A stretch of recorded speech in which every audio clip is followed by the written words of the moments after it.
Welcome to the Nick and Matt Show. Bringing the player interviews you want to hear and the hot topics you want to discuss. Recording live in studio. Here's Nick and Matt. Whoa, Nick and Matt. It is Nick and Matt this week. It was back-to-back weeks without Nick and Matt. The show is still here. That's kind of what we built into the redundancy. Nick, you're down in, maybe I shouldn't disclose. Are you in a warmer place than Massachusetts? I, right now, currently am in sunny Florida. Oh, nice. Nice. Is it sunny, though? I mean, not right now. It's not. But it was earlier. It was really weird. I walked outside to walk Harrison, and I felt like I was about to get slapped in the face with a bunch of cold. And it was like 65 degrees. And I was just like, oh, yeah, I can actually walk around in a short sleeve shirt again. I think it was cool. I think it smells different in different states. It's a weird thing. And I bet I've never been to Florida. And maybe I'm just assuming, but I bet it smells nice. It does. It's just nice. I mean, you can smell the beach. When I went out to Chipotle earlier, I got out of the car and you can kind of just smell the salt water. Yeah. Oh, So it's true. it's sweet. Salt like it. water. Yeah. Yeah. I think less than 2 miles away from the beach right now. So, Okay. Well, 10 minutes before the show started tonight, the PDGA made a pretty massive announcement. We will be talking about that. It's in regards to the transgender availability competition option of competing. We'll kind of break it down. We took the last 10, 15 minutes to kind of really try to process through it. We'll share our thoughts on it. We'll see, we want the chat to stay as, awesome as you've always been. The live chat, those who are listening along at home, obviously bring your thoughts and opinions. Think about what we talk about. We've got a pretty diverse, field of opinions here between Ben, Evan, Nick, myself. In fact, speaking of Evan, he is here. We can go three up and say, what's up, Evan? How are you doing? Whoa. What is going on? We just got rid of Casey White. I mean, Casey White Nick. was here.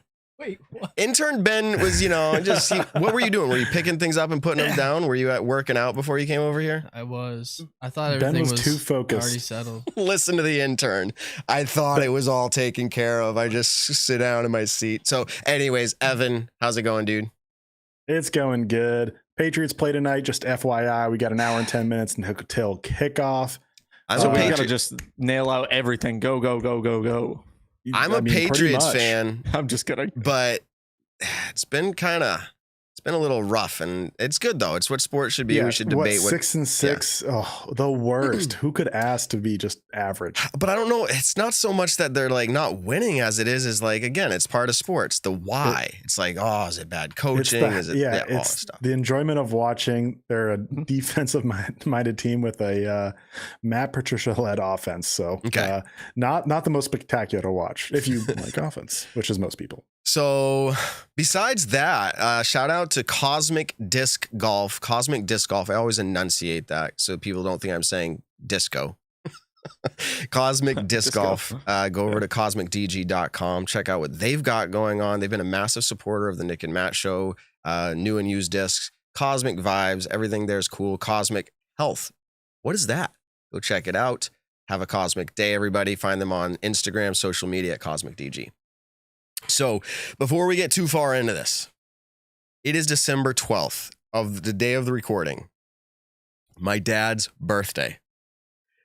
Happy birthday, Dad. I don't know if you make it this far in the show. You might turn it off after the first 10 seconds. I don't know, but happy birthday to you. It's kind of different when you get older. We don't do like the big birthday parties, but we'll probably meet up at another time and say hi and, happy and I love you. But happy birthday to you, Dad. He found disc golf. He's going to correct me. You should call me up, text me if you're watching, Dad. He found disc golf 3 years ago. And I've been playing the 15-year range. I think maybe I'm going into my 16th year, somewhere in that range. And what took you so long, Dad? Matt, what have you been up to? Oh, I'm disc golfing. Oh, yeah. Well, then He's a busy finally guy.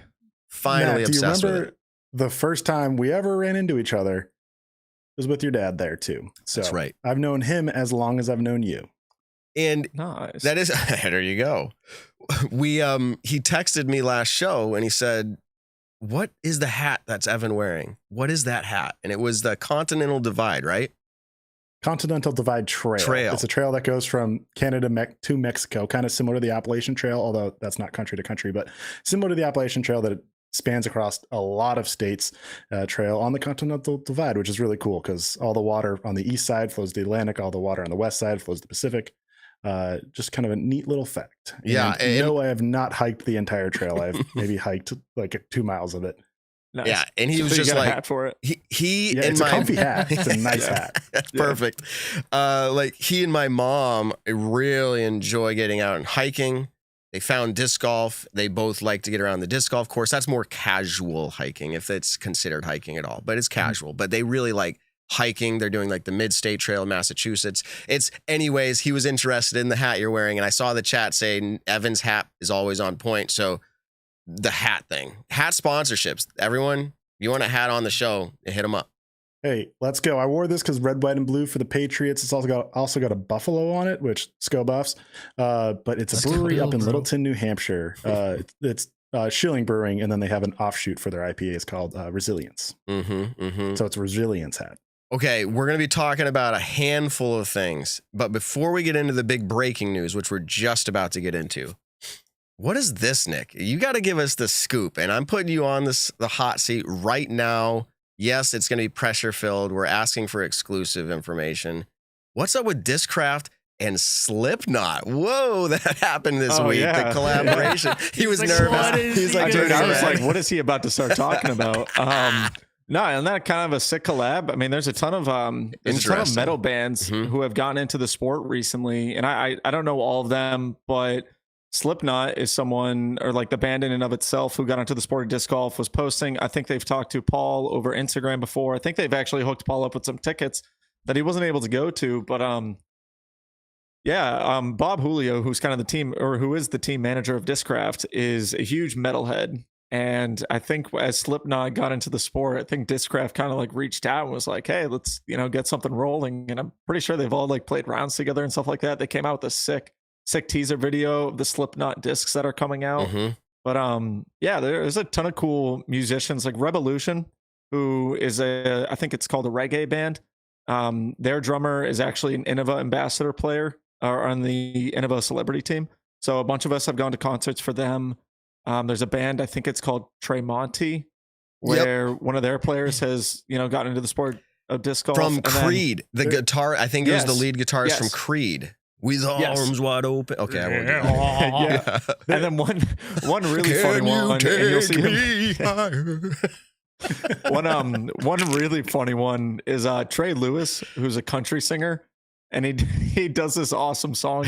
It's if you've never heard of it, it's called "Dick Down in Dallas." Okay. But it's an awesome country song. Anyways, he's in the sport of disc golf now. He'll tag like Paul and Adam Hammis in some of his Instagram posts, stuff like that. But yeah, musicians, and I haven't talked to a ton of them personally, but like with the guys from Revolution, Wes, he had said, he's like, it's really fun when you go out on the tour as a musician.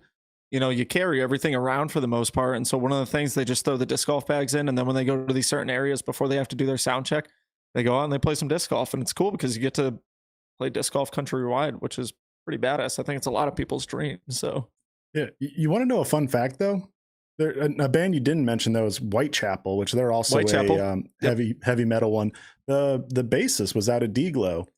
We got in a super awesome round at Toboggan. We're playing doubles, and he was in the group with us. He was on Dion's team, and they blew me out of the water. It wasn't close, but it was really cool. Well, since we're talking about the celebrities, the basis of Incubus is named Ben Kenny. Since we're just like I forget what it's called when name dropping. There we go. Nice. Name dropping. So I was at a concert backstage and I watched it. There we go. Nothing to do with this golf. And one last little small shameless plug is I went out and filmed a video with Simon last week, and in part of the video I played a very poor round. I was just gonna say, if you guys watched the video, one of the stipulations to him winning was, one, I paid for lunch. We went to McDonald's and had a really big McDonald's meal. And then two, I had said that I would cut my hair. Well, lo and behold, I don't feel like taking off my hat right now, but all the hair is gone. If you saw it on my Instagram story, I held true to my word. I might have been cutting my hair anyways. We won't say that. But at the same time, he said so. We got to do that more often, like set up bets with like punishments that are like already happening. Well, Exactly. Like, I my knew wife's Friday- divorcing me if I get this wrong, but it was already in the plans. No, okay. Yeah, exactly. I'm just messing. I just took it from I don't like know, it level makes it- 0 to like That would make for 12. some great views. Yeah. So, anyways, Well- I cut off 90% of my hair, and it was very weird. And then also, it's very cold. I forgot how cold it was. So Yeah, real cold down in Florida, right? What do you Right think on the happens I ocean? was when in you shave off Massachusetts the for a couple beard? days after I cut my hair. Yeah. Yeah. It's like But cold if you're on the making face. Bet against Simon to like who's gonna win. Like, just tell me you don't go to casinos or do scratch tickets or anything. Like, you just So what's funny though is I beat him in the first 9. If we were taking actual score on the shorter course, I did beat him in the first 9. I think I let's shot go. like 5 or 6 down or something like that. And the second 9, I just could not throw 2 good shots in a row, which kind of seems like my disc golf career at some points. But it was fun. It was just fun to make a bet with him and kind of add a little pressure. Plus, it makes the video a little bit more enjoyable. And the amount of Instagram messages and comments that I got when I cut my hair was actually kind of funny. It was a majority of people saying, "Oh my gosh, end of an era," and stuff like that. And I'm like, look, give me one more year, and it's going to be exactly like it was before. So I just got to start growing it out again, which I kind of plan to. But That's I how don't I think am I'll with let my it go beard. as long as I was. It goes Yeah. shorter in the summer and spring and Yeah.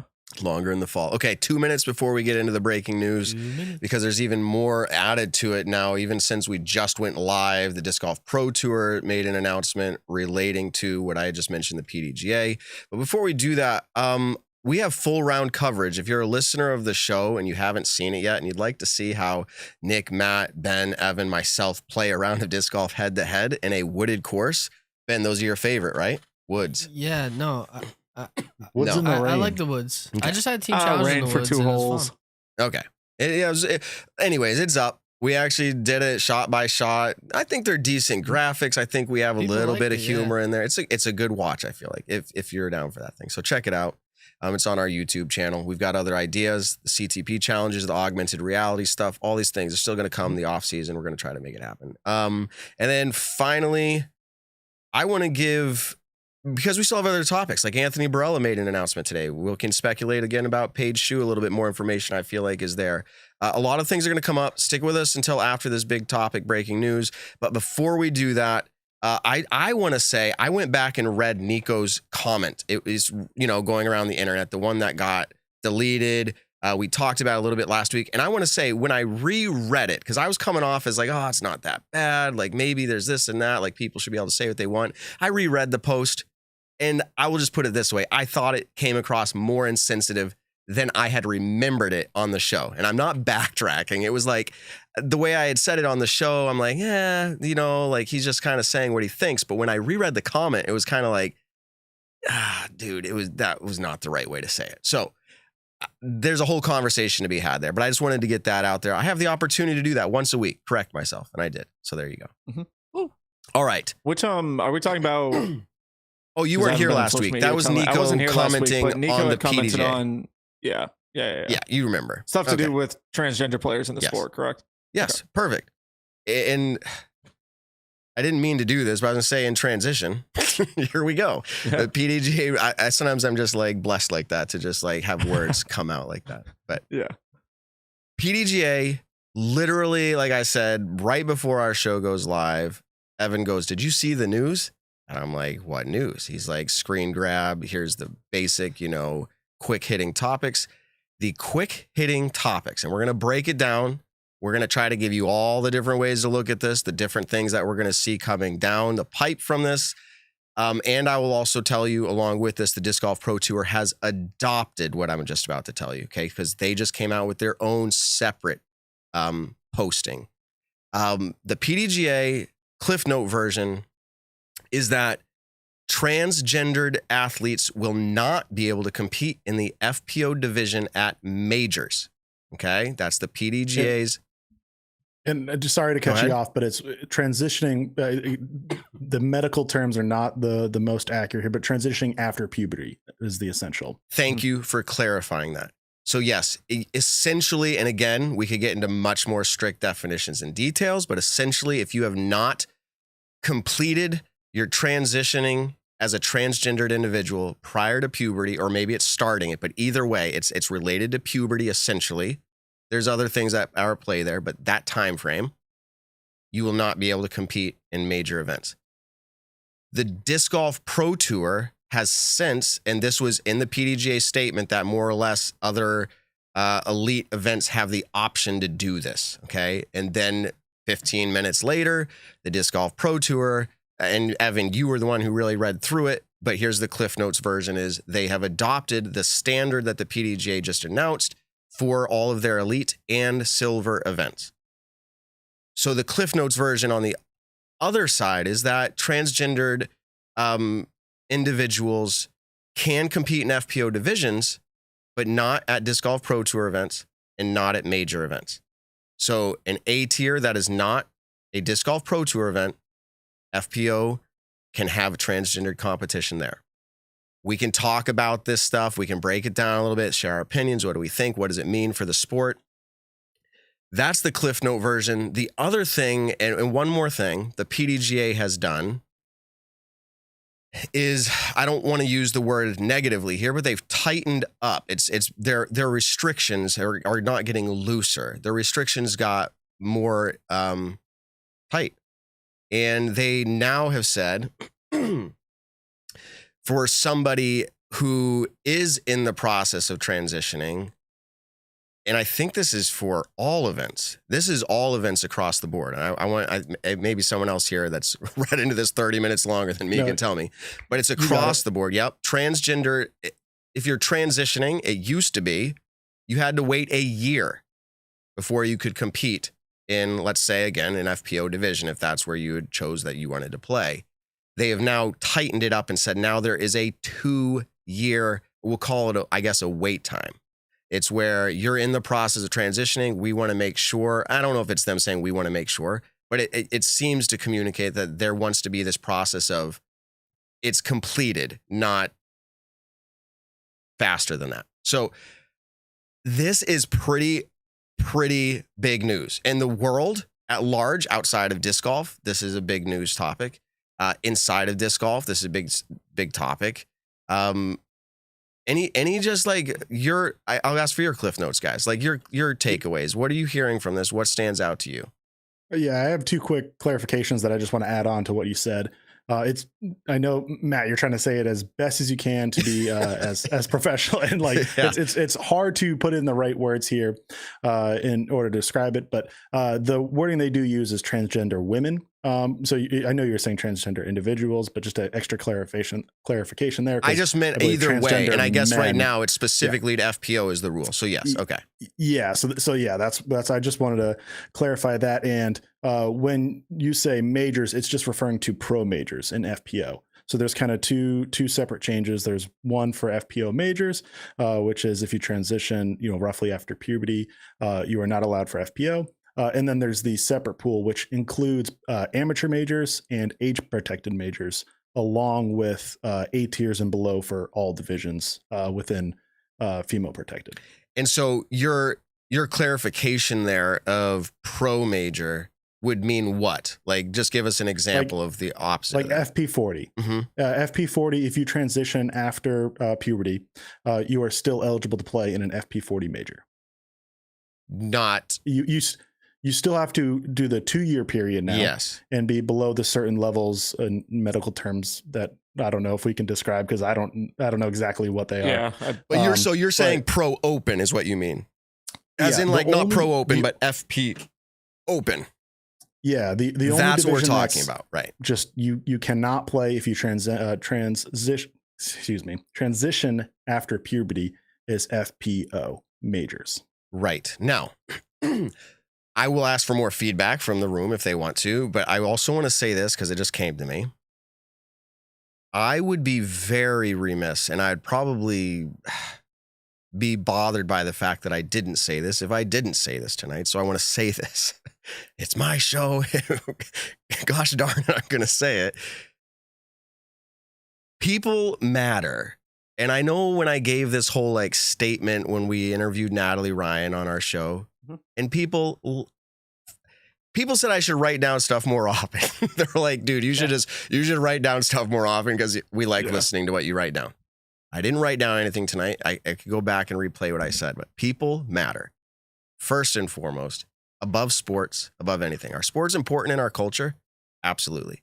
But are people more important? Absolutely. So I will say, at the very least, I am not happy that people are going to be saddened by this, bothered, affected negatively. Now, that's not me making a statement saying I think other people's opinions don't matter either. This is me just on the surface saying I do value people. So what we're talking about tonight, we're going to do the very best we can to make sure we're talking about the opinions, the conversation, that we're not talking about ha, ha, ha, or this person or that person. Okay. So we're going to try to keep it that way for you guys. And I think we usually do a pretty good job at that on the show. So anything stand out to you about this, Nick? Like, does this shake up the disc golf world in a massive way, or like, what do you think? Yeah, no, I definitely think it shakes up the disc golf world in a pretty large spectrum, I would say, in the sense of, you know, one of the players that we talk about the most, and we've had her on the podcast before, is Natalie Ryan, being openly a transgender woman, playing in the sport, and also competed and won 2 Elite Series events last year. So when we talk about kind of what you're just saying of the livelihood of these people and everything that goes on, like Natalie's whole livelihood is completely changed now from this rule, in the sense of she had started her transition a little bit later in life after the puberty stages of life, and then also had dedicated the time and effort to become an FPO player in her division. Now, with the way that the rules are being said from the PDGA and the Disc Golf Pro Tour, is that she's no longer allowed to compete at those events. And so you could say, yeah, Natalie could go out and run an A-tier schedule and play every single A-tier across the country and probably do extremely well at it. But at the same time, when it comes to competing at the top level, the Disc Golf Pro Tour and above, she is no longer allowed to compete in those divisions. When you kind of look at the PDGA article in and of itself, it really does detail pretty much everything. One of the things that it also had said, talking about the survey, and this is something that we had all just read right before, so I could be wrong on a couple things, but kind of cliff noting it is 37-ish thousand people actually completed the survey, and I think it was 97% of that 37,000 had started it and completed it from start to finish, with a very, very large majority of people taking that survey. One of the questions was, should transgender athletes be able to compete in the professional level of disc golf? A majority, I think it was a very, very high percentage, was when it comes to fairness of the sport, a lot of these surveyors, the people that took the survey, had said they do not believe that transgender players should be competing in the FPO division due to fairness. So I think that's something that I'm sure the PDGA probably took into huge effect. They had also brought on medical professionals, people who are trained doctors in these areas, to go about and do the research on it, with pretty much a decision of no, they do not believe that it is fair as well. So when you kind of look at it from what the PDGA is telling you, barring your own personal opinions aside, just reading it like that is a majority of the people seem to think that it is unfair for the transgender players to be competing at the highest level right now in our sport. And I'm glad you brought that up. And I think we always go to Evan with the stats. We can ask for or we can count on him for clarification. But my understanding is, well, no, I'll say it. PDGA is a member-led organization. Like, it's an organization led by the members. As much as I haven't been super happy with what, I wouldn't say their transparency, I would say more with like their PR. Like, just come out and be very forward, like continually every week. We're still working on it. Like, something. Silence can be really tough. But I will give them the benefit of, like, this wasn't easy to work through. I get it. It's like everyone's first time trying to deal with like big issues of life.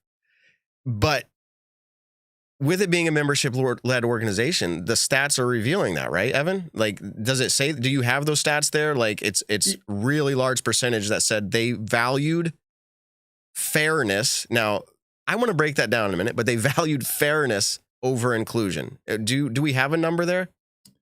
I don't know if there's a number that said they value fairness. Maybe I just missed it. That was one of the questions in the survey. Yeah, Okay. the survey, it's repeating the same question over and over in the survey results because it's changing based on the people, like it's categorizing the people. So it's like all respondents, then just amateurs, just pros, just DGPT, and then the same categorizations, but for just women on top of that. Okay. But what I do want to say though is for when you're polling all respondents, which are all PDGA members who responded to this, pro, amateur, men, women, it was roughly 50% for most of the categories of strongly disagree. So there was more that just said disagree or somewhat disagree or neither. And then there was also some that did say somewhat agree, and strongly agree. But for all members, it was maybe like 52%. It's a bar graph, so I'm trying my best, but I think it's 52% said they strongly disagree that transgender women should be allowed to compete with other women in disc golf and other sports. The part that does get staggering is it's 50% for a lot of these categorizations, but when you get to pros and especially DGPT pros, the number gets much higher to strongly disagree. For all DGPT players, it's over 70%. It's probably something like 72%. And when you do just DGPT women, I believe it's roughly the same, around this, slightly lower, probably 71%. And they ask different questions, if they should be able to compete without going hormone treatment, with doing hormone treatment, all that. The percentages did change, like some were up to 80, some were maybe lower, around 60. But when they did poll DGPT players, it was majority, some strongly disagree. Okay. And we're just trying to bring you all the information, everybody, that we're seeing as fast as we're seeing it. There's still more to break down here, but the subcommittee, the medical subcommittee. So we just brought up the membership. Mm-hmm. The results from the membership, again, member led, the PDGA sponsored it, or however you want to say it, having it happen. So the poll happened. The PDGA was able to see those results. The results are getting posted. The medical subcommittee, 7 people who I know some of them because they've made it public, but the PDGA doesn't directly make it public. But 7 votes for no, as in should transgendered women be able to compete in FPO division at major level. 7 said no. It says they took a straw poll and voted 7-0, which was, let me see. Thus, while it would be unfair to transgendered women to compete against cisgendered women, there would be no question of unfairness if transgender men or transgender women were to compete in the mixed divisions. So what they're trying to say is inclusion. I know that doesn't satisfy a lot of the cry that, the transgender community has, but the PDGA is trying here at some level, any amateur or pro level, or in any age protected divisions that are qualified for it. So they took this poll and they said no, 0 votes for yes. Based on research and your professional training and experience, do you believe transgender women should be able to compete in the FPO division at all PDGA events? So that was a 7-0. So no, they said no. They should not be able to compete in FPO divisions at all PDGA events. On the following question, the subcommittee voted 5-2 to the following proposal, with 5 votes for no and 2 votes for yes. Based on research and your professional training and experience, do you believe that transgender women should be able to compete in amateur female divisions at PDGA event with the exception of majors? So it was a majority vote for that one, but not all agreed. And so let me see. The PDGA medical committee was sent the final subcommittee report and unanimously approved it for submission to the board of directors. So those were the results. Those were the results from the medical subcommittee. They proposed it to the medical committee, and the medical committee just said, cool, we're taking this and giving it to the board of directors. So when you mix the membership's results, let's say the feedback, which I'm going to have to really filter through that a lot more, and you take the medical subcommittee and then ultimately the medical committee's recommendation based off of the voting, what's the PDGA supposed to do? I'm sure there's people out here now that are saying they're supposed to do, quote, the right thing. And then there's other people who are saying they're supposed to do the right thing. And like, it's everyone's mindset's different on that, but this is the results. In fact, I'm getting down a little bit further now, and I don't want to just bore people by reading through it, but they are bringing up the member survey in the PDGA here. The initial results of the survey indicate that competition level was likely a significant variable.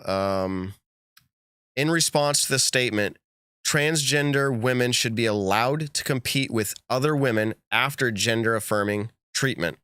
The following group of PDGA members strongly disagreed or disagreed. Why does it say strongly? Just disagreed or strongly disagreed. I got it. Mm-hmm. Yeah, and 62% of all members strongly disagreed or just disagreed. So it's a majority. It's not a major majority, but it's a majority. And here's what's interesting about this, and I'll pass it back to you guys. I'm just trying to read through and process all this.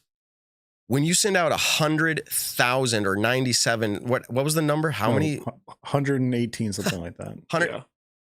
Yeah. On a topic like this, you can say, well, only a certain group is going to respond to that because they're most interested in it. Well, I'll tell you what. There are two sides that are most interested, and maybe in this situation, it's those who have the numbers win, right? And that doesn't always mean right. But in this scenario, I think it was the right thing to do because it's a member-led organization. So I guess I'm just saying, based off of the information the board was provided, that's what I'm saying. Like, what would we do any different? Like, oh, we just invested months of time into this, and like we did everything the way we believe it right. Here's the results. Like, we can't just throw it all away. So they did what they could with it. So we already gave like the big hitting story up front. Majors, but now the Disc Golf Pro Tour also said any Pro Tour event. Anything else stand out about this? Yeah, well, I mean, you mentioned the demographics, and they did list the political ideology. I'm not good at talking, but that word for the respondents, and they did it at 1 through 7 scale, where 1 would be extremely liberal, 7 would be extremely conservative.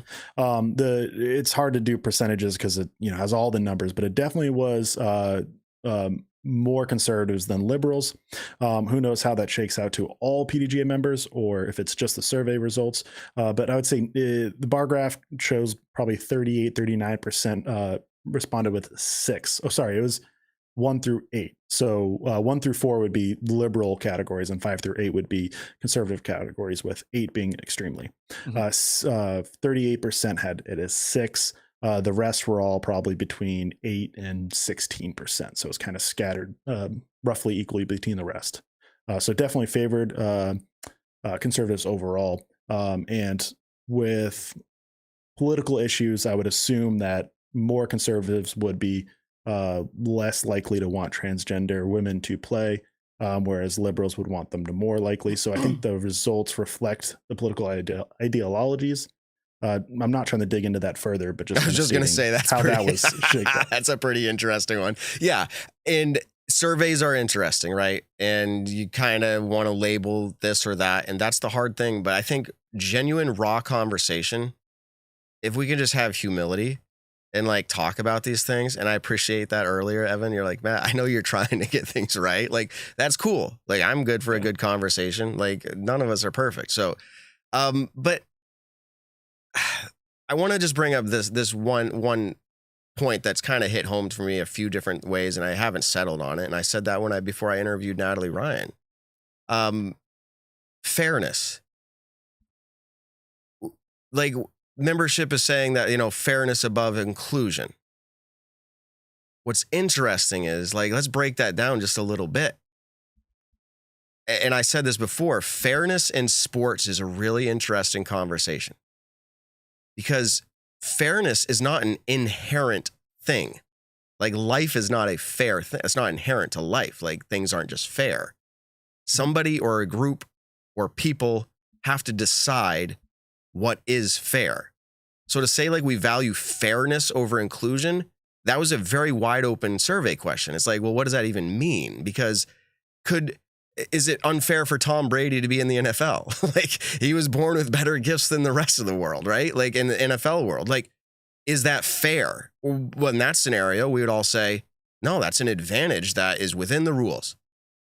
Well, I want to say this, and you can think about me whatever you want. I just like to talk. This year, Natalie Ryan was competing within the rules, the best of our knowledge.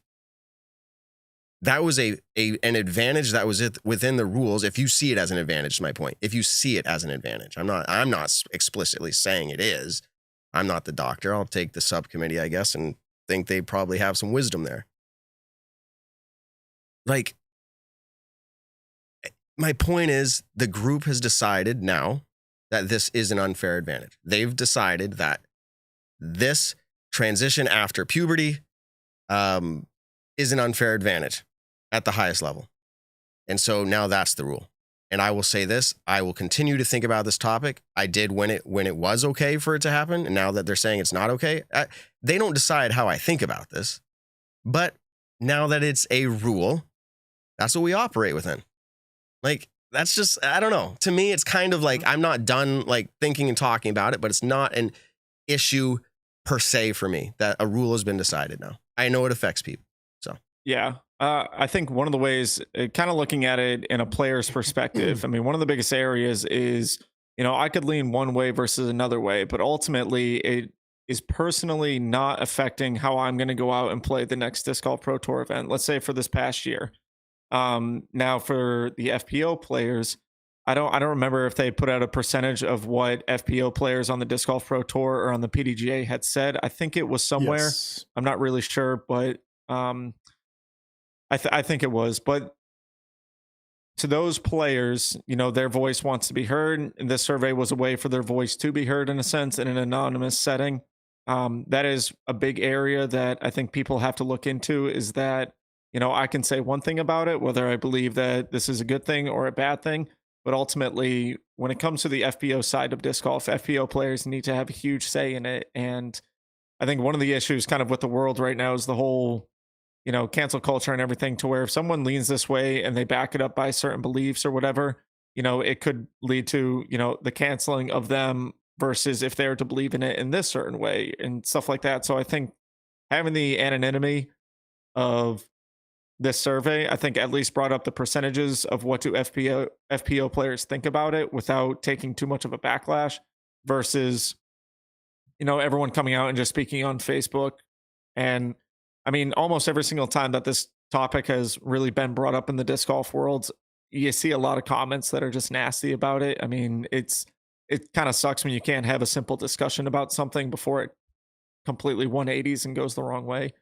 So, like I said earlier, me having my own personal opinions on the matter, whether it's for it or against it, in a sense, don't fully matter versus what an FPO player says about it. And I think that's one area that also kind of has to be taken into effect, is what is the percentage of FPO players saying about it? What is the percentage of FPO players doing about it, in a sense? So where do we go from there? Yes and no, Nick. Yes and no, real quick. It is a member-led organization, so the membership, their opinion does matter here. But to your point, you're like, it doesn't, like, it's not me who's actually being affected. That's what I hear you saying. Exactly. Yeah. In a sense, yes. Yeah. And in the report, in the graphs, I should say, they mentioned how many players were part of it, and 75 DGPT women. How you classify as DGPT, I'm actually not sure. I don't know if you needed to play a certain amount of DGP events, or you just said, hey, I did play DGP events and this is my response. Like, maybe I could have said I did that, and that's obviously not true. I'm not actually sure there. But it did say 75 DGPT women, 468 pro women in total, 2,148 amateur women, and 2,796 total women. What I found interesting is amateur women, as far as who voted strongly disagree for should transgender women be allowed to play in each kind of subcategory within that. Amateur women had the fewest strongly disagree percentage, as in they probably most likely agreed that they should be able to play. Where I think it was DGPT, all DGPT had the highest, with just followed closely behind DGPT women. So the data does show that pro women and DGPT women, majority did not think it was fair for transgender women to play in the division, but amateur women thought it was okay or agreed. And I think it is very important to listen to the women who are in the field. I mean, I'm sitting here on my couch, not able to relate to those feelings really much at all. But as far as from a data gathering point, I will just counteract that with in a pure greed world, which I'm sure many of these women filled it out without that and filled it out to the best of their abilities. But just for a scenario in a pure greed world, any chance you could get rid of a good competitor, you would. I mean, if you were a female competitor and they said, hey, should Kristen Tatar be allowed to play next year? And you wanted the best chance to win, you could say no. You would feel really scummy about yourself. I totally agree. I just wanted to counteract it with that. I don't think that's the case at all. Yeah. I think when you kind of bring up that, I mean, look what happened with was it Ferris State or something at the college disc golf championships this year, where someone found out they took that player out of eligibility because he wasn't in it. They gained that advantage figuring out that information. And that's just kind of completely different. But I think that it's when we're talking about the greed world of things, kind of like casually scrolling through the comments just to see people's opinions on it. But one of the things is we are three men talking about this subject right now. And I do want to say, if this news hadn't come out literally 5 to 10 minutes before the show had started, and we literally all kind of like briefly read through everything to give a general idea of it, we would have gone out to talk to different women and say, hey, if you would like to speak on this, we'll give you a platform for it. That is something that we will definitely, this subject isn't going to go away after tonight's podcast. I mean, this is something that's going to be talked about literally up until the season starts and beyond after that, where it is something that can be brought up with any FPO player or any female that is on our show in the future. I do want to bring that out there, but I know some comments are, kind of would be nice to see a woman's opinion on it. The other thing is that, and I was a little kind of talking about it a little bit earlier, is a lot of times this conversation brings up a level of nastiness, and now we're exposing that player to it or that person to it. And so in general, we have to be decently careful of like how we're going about in a sensitive subject. Now, one of the things I want to bring up with what Evan was just talking about is we were saying a majority of the FPO players on the Disc Golf Pro Tour were saying that they do not think it's fair, but then you brought up the stat about the amateurs. Now, are the amateurs saying that to compete in the amateur divisions or to compete in the pro divisions? Do you have any idea? Because I think that it was also a general statement. It was just a general statement. Just a general statement? Okay. I do think as we're seeing the percentages lean on the pro tour side of things of they do not think it's fair. I think as amateur players do level up into that pro tour status, potentially, and I'm not speaking for anyone, but potentially their decision could be swayed of like, you know what? No, now that I'm competing for a living, now that I'm competing for a life, I do not think it is fair. So I'd be curious. It's like an MPO player trying to tell what the FPO division should be doing. It's the same thing, whether it's MPO or FPO. An amateur is saying what the professional division should be doing. Should be lengthening courses or shortening courses because of the players that are at it. I think that's just specifically talking about the Pro Tour. And I've said this a number of times in the past on the show of a lot of times when I talk about how I envision and want to see pro disc golf go, it's on the professional side of things, not looking at your local B tiers, C tiers, and A tiers and stuff like that. Like I've talked about dress code and stuff like that in the past.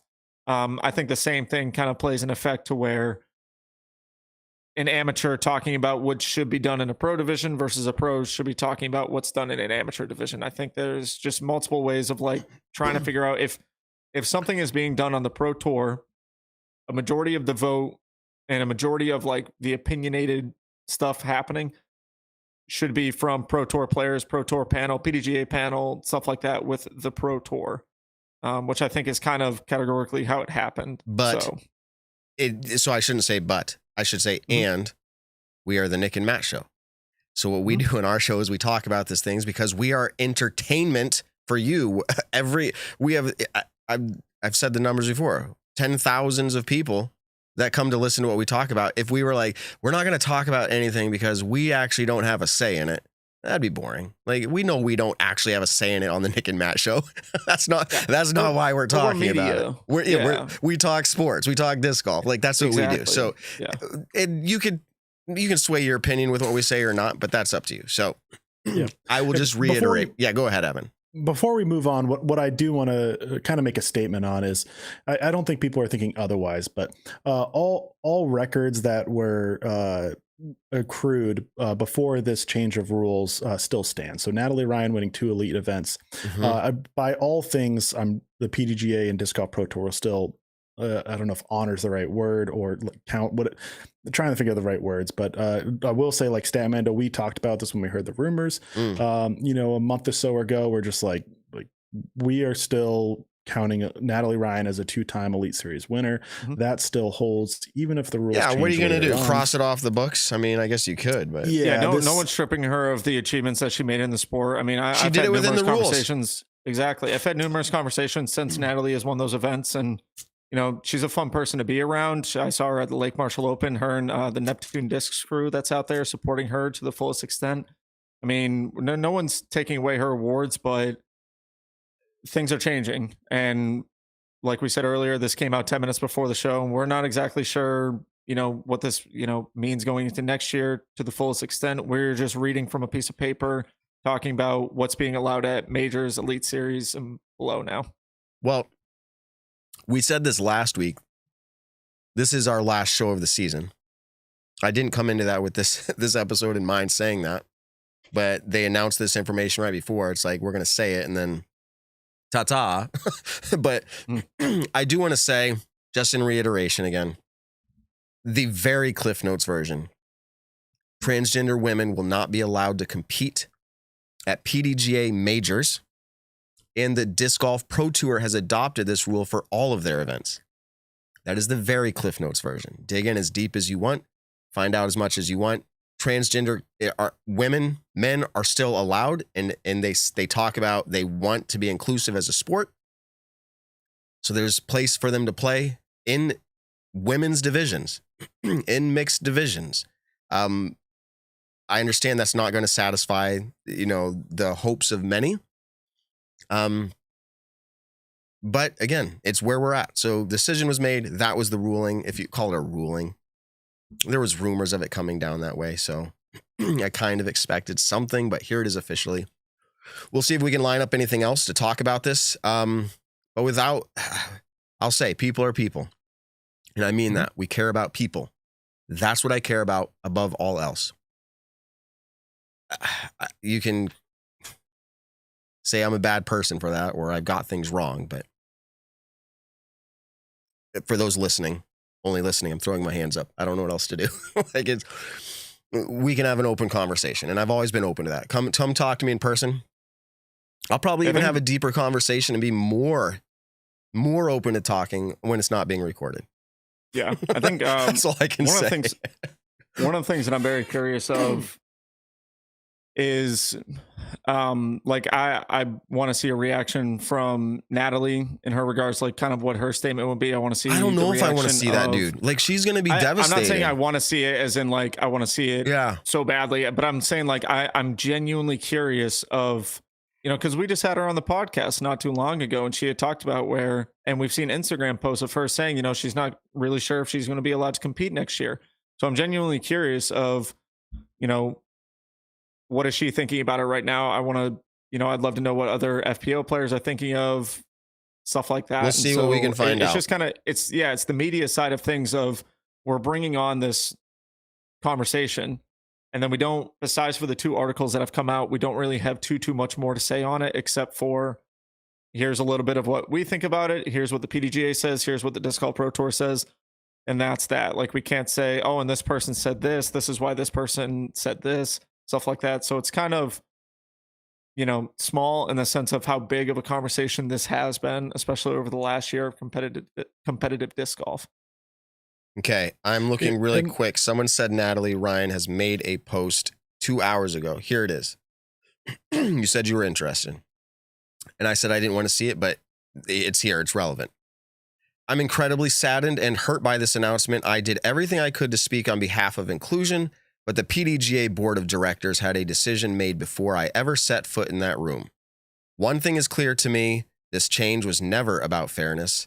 If fairness was the board's only priority, they would have removed all trans women from competition. This decision sends a clear message.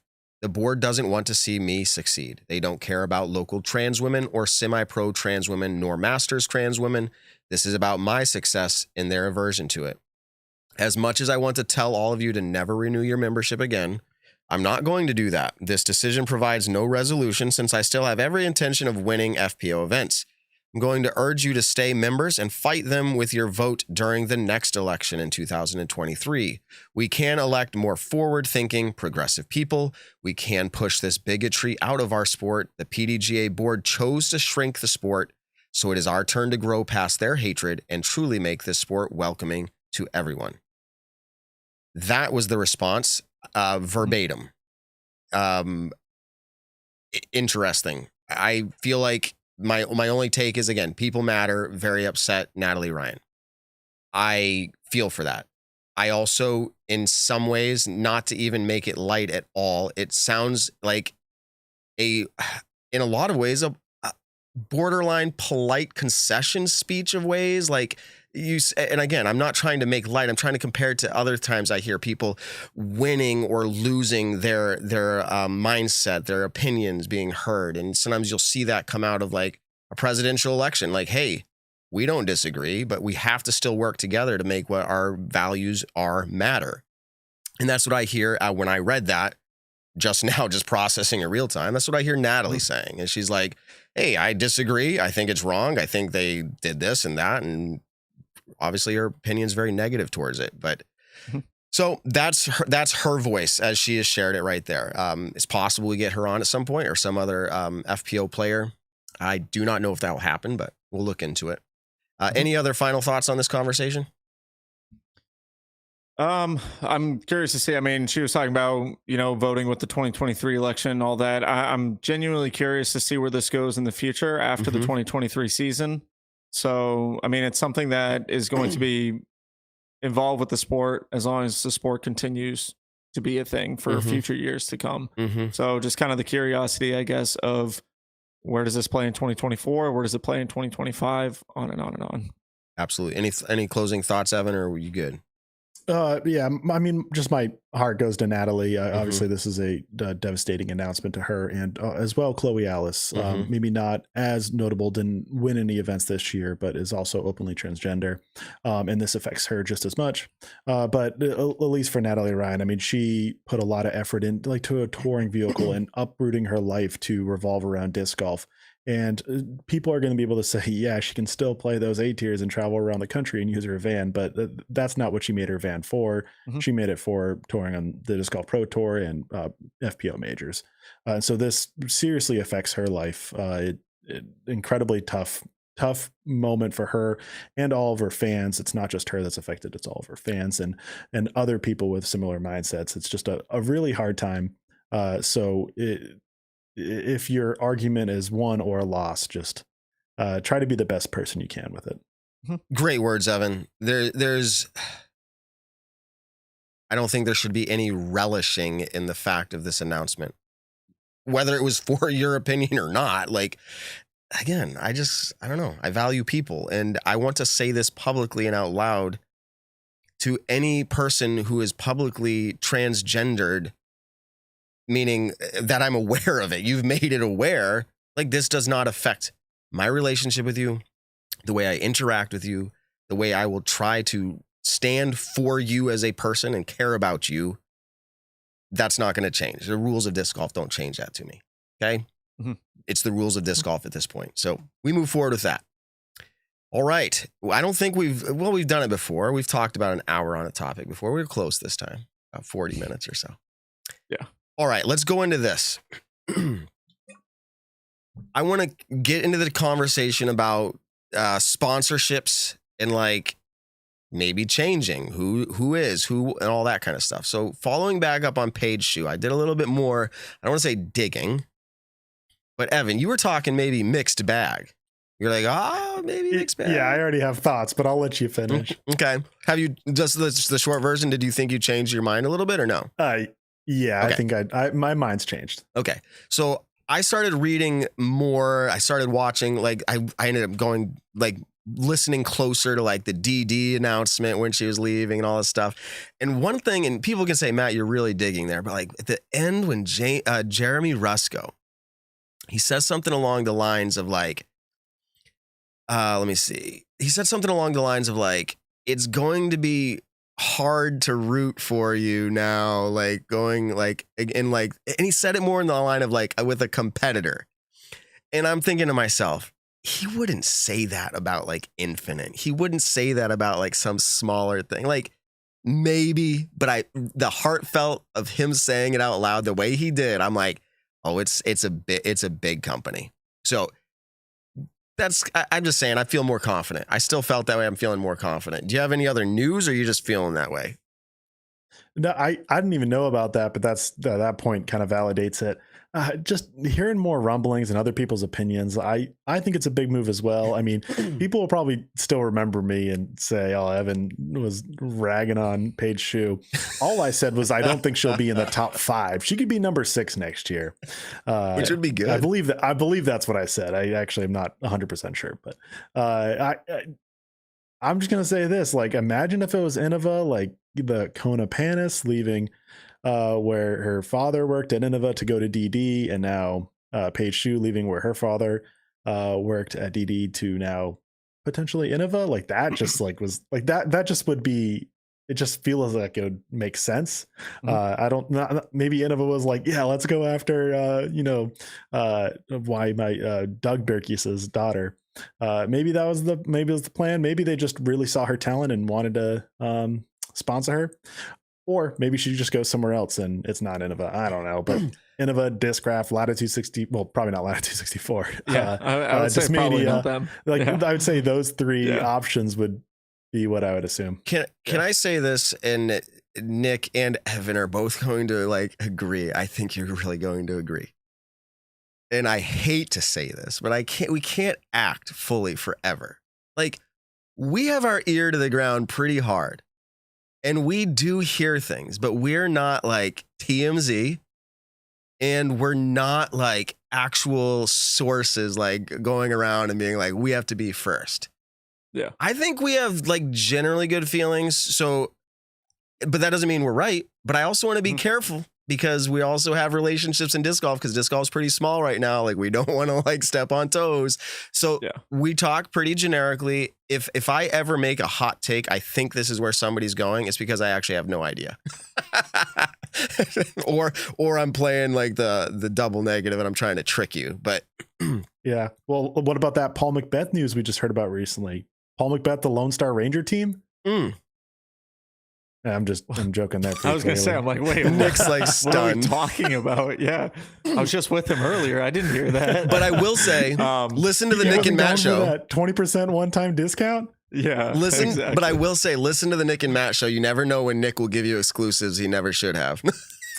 Yeah. Well, that was last year. I have to be a little bit better in the sense of, I do have pretty good connections in the sport. And so I have to be very wary of like what I say. And I think like last year I was like, oh, I definitely don't know where this person is going. And I'm like, great, I have to lie to everyone that's talking right now, which is why these conversations are fun for the speculation purposes, but I also have to be very careful if I do know where someone is going, or if I know where someone's potentially leaning towards. And so I'll say this. And this is only because Nick, Anthony Brella is going now to Innova? Leaving. I'm just gonna say manufacturers' names, and everyone just look at Nick's face. No, and just look at my face. I'll do it like this and say like yes or no. So the reason I want to say that she's probably not going to go to Innova is Innova just lost one of its most hyped, and I think one of their top tier players who never really gets treated as a top tier player. He doesn't have any Elite Series wins, but Anthony Brella is one of the most gifted athletes in our sport and could very, very well win any tournament that he is a part of when he dials everything in to this fullest extent. I mean, AB is an incredible player, throws the disc a mile, is when his putting's on, his putting's great. He's a very, very good player. And he just announced today that he's leaving Innova. And I think we've seen this in the past of players being at Innova, not being treated to, I think, the standard that they believe in. Now, whether you feel like he should be treated better or treated worse is your own personal opinion in it. Well, how is he being treated? I mean, Like, how I think can we have he's- that opinion if we don't know? We need to get him on the show. I think he's well. So this is kind of coming from my own personal opinion. Is Mhm. like if I'm to look at two players and I have, you know, player A on the star team and then Anthony Barella on the B team. Now I'm going to actually look at, okay, how do these players compare to each other? And one off the top of my head, and he might not still be on the star team. I'm not sure. He might be on some other team that they have now. But like Philo Brathwaite was on the Innova star team for a long, long time. One of the reasons being was the big Philo Batros that, you know, went disc golf viral and everything like that, kind of made his promotion to the elite team. Now, Anthony Barella, who, you know, is an incredible player, has a very, very, I would say, promising career ahead of him, was still kind of stuck in that champion team level. He's 1,035 rated. He's Maybe. nasty. Yeah.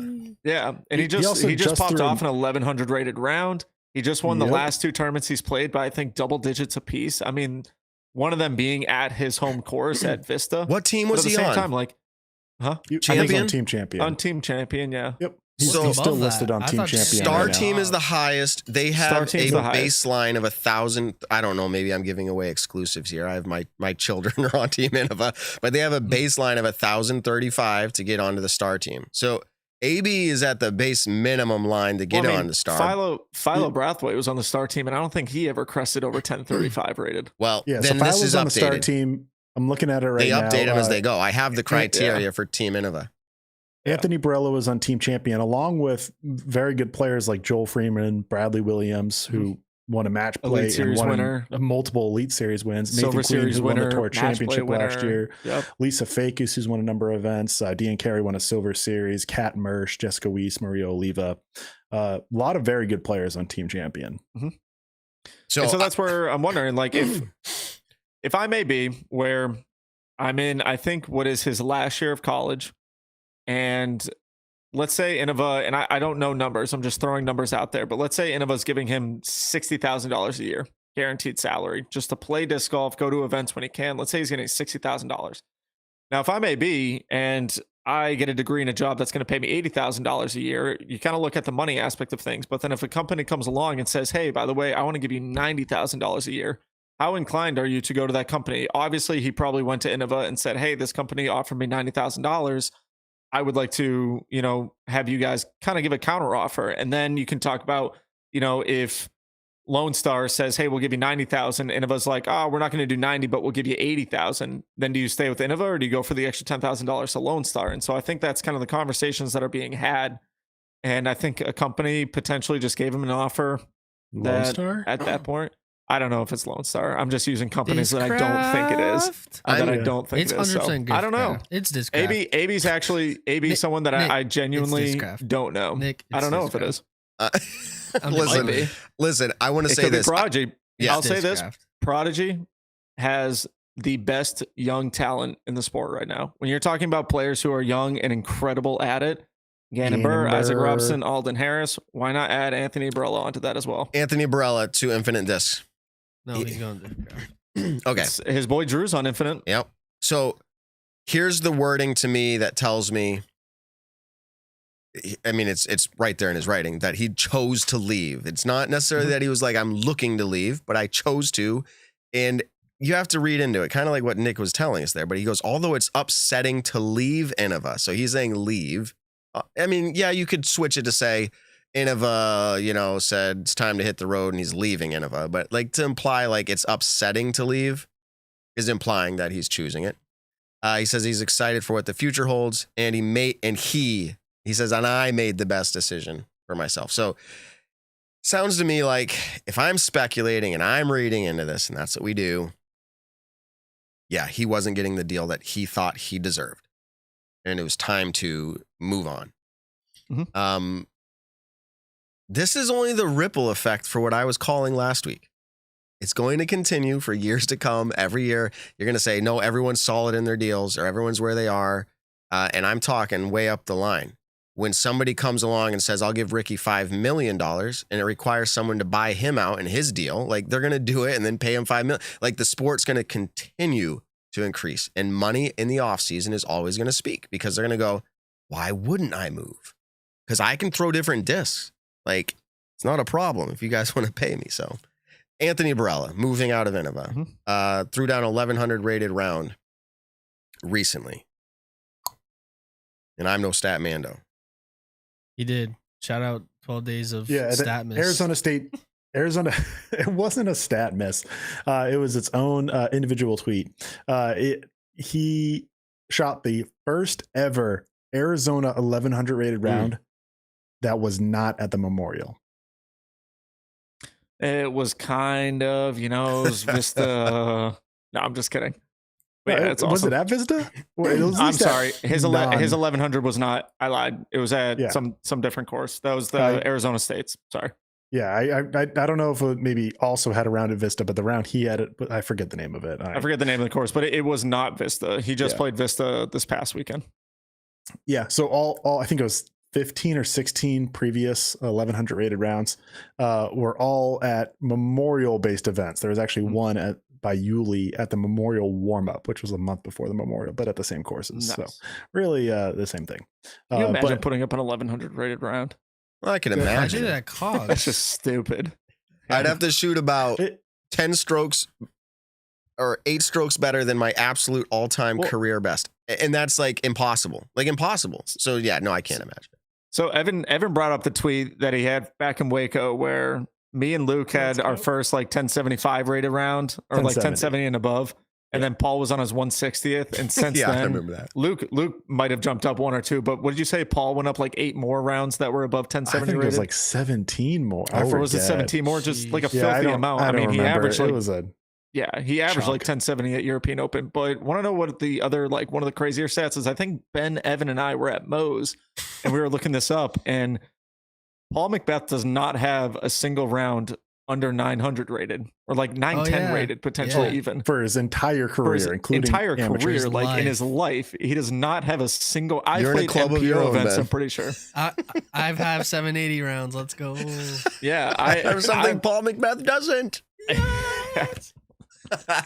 I don't know. That's just it's just wild to me that like I could very very easily go out to an event and pop off an 899 rated round. But what were you guys looking at? I just pulled up his page. He had an 881 round in 2005. You're the one that said it, brother.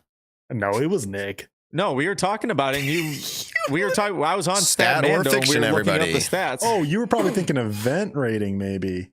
Because maybe it was this was at the South. All right, stat or fiction. All right, well, it's born again. Okay, if you guys are listening 45 seconds ago, just cut that out. You don't need to listen to what I said. This was Nick. Yeah, so you're starting by event rating. I'll do this really quick, low to high. Yeah, so at that event where he had 2 800 rated rounds, he averaged 913 over it. Oh my gosh, 2 800 rated rounds. 4-rounder. Kyle Crabtree won MPO, but this was an MA1. I got to go there. If we don't want to wait for me, then that's fine. I'm really curious, and I have to do this real quick. He finished 20th in MA1. Oh, wow, what a chump. go ahead. Sorry. 881, 896, and then a 949 and a 927, which actually were to start the tournament. Then he fell apart, apparently. He didn't have the clutch jeans back then. He didn't have it was opposite. Yeah. It kept on going downhill. I have to ask the chat. Did you guys just have to watch an ad? And if so, I apologize. Yeah, my YouTube just came up and made me put on an ad. Everybody in the chat right now, they just all bailed because they're like, what? An ad? Mitch, like a pop-up came on my screen and I clicked it. I thought off and it was like, insert ad now. So sorry, we're desperate for money around the Christmas time. Look, no. Oh, someone said no ad for me. So if you have like a ad blocker, then someone said I could watch Ben putt all day. Okay. SMH. They're trying to literally all day. I agree. You missed so much. We did. And Ben, we did watch you putt all day. You gotta go see it. I have a hot take that hasn't been posted yet. Okay, do it. But from what I've heard, the South Florida Open just happened, which actually really cool thing about the South Florida Open, Paul Macbeth did win it, which now becomes the 3rd player this season to crest over the $100,000 season earnings mark. He got it. I think he's at like 100,000, 103 or something like that. Yeah, he is. He just got it. So 3 players this year. Kristen Tatar was technically the first. Ricky Wysocki followed behind that. I think Ricky has a little bit more. And then Paul Macbeth at the $100,000 mark. Pretty awesome. In a few minutes, I'm going to have to plug this computer in. Anyways, so at the South Florida Open, supposedly Thomas Gilbert was accepting an award for 2nd or 3rd place. I forget what he got, but from what I heard, he is announcing that he is leaving Prodigy. So, And now, for a Nick. This was That was the perfect time for me to non-exclusive, but report this is public information. Yeah. So when there's public information and we hear about it and we see it and we read it, we'll speculate all day on it. Yeah, of course. I knew this ahead of time, and I just didn't say anything. Yeah, we all were just waiting for Nick to say. So, well, you guys did technically know ahead of time because I told you. Yeah, I was playing it off. You told us like 20 minutes. how before the long has show. he been with them? Not long. It was He just went 1 from year, Innova. correct? Yeah. Maybe 2. Was this the first year? Was this year 2? It was only Think 1 or 2. 2. I think 2. I thought this was year 2 that he spent with them. Man, we Yeah. should have got him on the Yeah. show. Pretty sure. Definitely not more than that. Alden We're not the Harris first to know, told we're just the Smashbox first to he's with talk them for about it. another year or 2, or Yep. year by year kind of deal. But that'll be exciting. I think like Thomas is a notable player, but hasn't really. He was at Innova for a while. I don't know if he was at somewhere before, but trying to find his team. I think and just I don't know, attachment to it. It's always cool when a player has like that disc. And I know he had his Tour Series of Prodigy and something before at Innova, but will be exciting to see where he lands. Okay, we're gonna do something. We're gonna do something. I tasked. Wait, can I? What? Go ahead. Well, I was going to say, I'm going to drop the call really quick. Yeah, do plug it. this computer in. So it'll and be then perfect I'll be timing. back. Cool. Yep. I tasked intern Ben. Yeah. I said, intern Ben, you have a segment tonight. Oh yeah. Come prepared. I have a segment. You do? Let's go. I Yeah. don't know about this. I'm kind of concerned. So here's the deal. I'm the official. I'm a little scared of it too. I'm the official dumb. producer, responsible. Although I'll blame everybody else. Like it's really me. And I just said, come up with something. And then this is literally. I'm going to actually read this. Hold on a second. We're going to go into our private Guys, the chat. chat will like this. We're going into our private chat here. I got to scroll back a little bit. I said, let's come up with this. And Ben says, come on. Do. He says, oh, I want to see where it started. I got to go back away. Yeah, what- we chat a lot, dude. This goes back. Should we play some music over this? Yeah, this is exciting. So Evan comes in and he's got this segment. Evan's like, we're going to do this cool segment and we'll do it. We're going to get to it in just a second. Okay, good. And then he's That like was helping us brainstorm, like for Ben's sake, like, or whoever, like, hey, these are Ben some has ideas. no clue. He's like, I got no idea Right. to come up with a segment. No clue. I was lost thinking- And for then, so this is hard. what he says. So Ben says this, I want to play a game, but I can't think of any. LOL. So we know Ben wants to play a game. Great. So then Evan comes back with like another option for a game. Like this is another one, right? Good idea by Evan. Great. And game. so Thanks, guys. Ben Let's keep it a goes, secret. I like that game, Kearns. And then all of a sudden, all caps, I have a game. yes. So he had a game. And then I said, this is my response. Oh boy. And I said, explain. I said no. And Ben goes, I'm holding this one as well because I said I had a surprise game, which by the way, I have to nix. It's not happening. What? But Ben's is a surprise game. And I said, oh boy, explain. He says, I'm holding this one as well. He goes, but it's good. And I'm thinking to myself, who decides what's good? Like I the hope show it's is good. okay. So then I go, but what if we're like duplicating ideas? Give me a basic idea. Like I just, Ben, you can't just run free on the show. And he goes, we aren't duplicating ideas. It has nothing to do with Evan. And that's the last I have of it. So Yeah. in full told him straight. disclosure, we're going to let Ben take it away. All right, guys. This is my debut game show host, so give me a little bit of a break. But That's so how it starts. I was working out and I was thinking about this whole time, racking my brain, and I was thinking about the like Kenny and Ernie, they do who he play for, and I was thinking about doing that for sponsors, but that's not. Wow. No, I didn't do this, but I'm just saying I'm giving backstory, but I feel like you guys would all know it because I feel like there's not enough depth. Like, who did Paul Macbeth play for? Obviously, you guys know. So instead, What about name every sponsor Nico played for? Gateway, Clash. I don't know. So Nice. 2 out of 13. here is the game we're playing. It's what's, or we'll call it what's their tour series. Okay. Oh, this is a Ben game if I've So ever heard one. I'm gonna. All right, I was let's thinking go. about giving the player's name, but I think I'm gonna give the disc name. How do you guys want to do it? Do you want to? I give you a player's name and you guess their tour series. I think it'd be easier. This is your game. You pick. Okay, Yeah, we're you gonna tell do. us. We're gonna do. I'm gonna name the disc. You're gonna have to guess the player. Obviously, the disc is gonna give you the brand from the player's team, and I have a few hints under it if you need them. Oh, he's What style prepared. game is this? Do we all answer each time? Is it one person's turn? Yeah, I think just like a collaboration, or like whoever says it 1st We're working maybe. together? No. We're on Whoever the says it same first. team? Whoever says it first. How about that? Okay. I don't care. I don't know. it This is not buzzers? fleshed out. Name that tour. All right, ready? Here's the first one. Color Glow Sexton. Excalibur. Cat Merge. Yes, Evan. I was Good gonna job. say cat, but I didn't know it was a color glow one.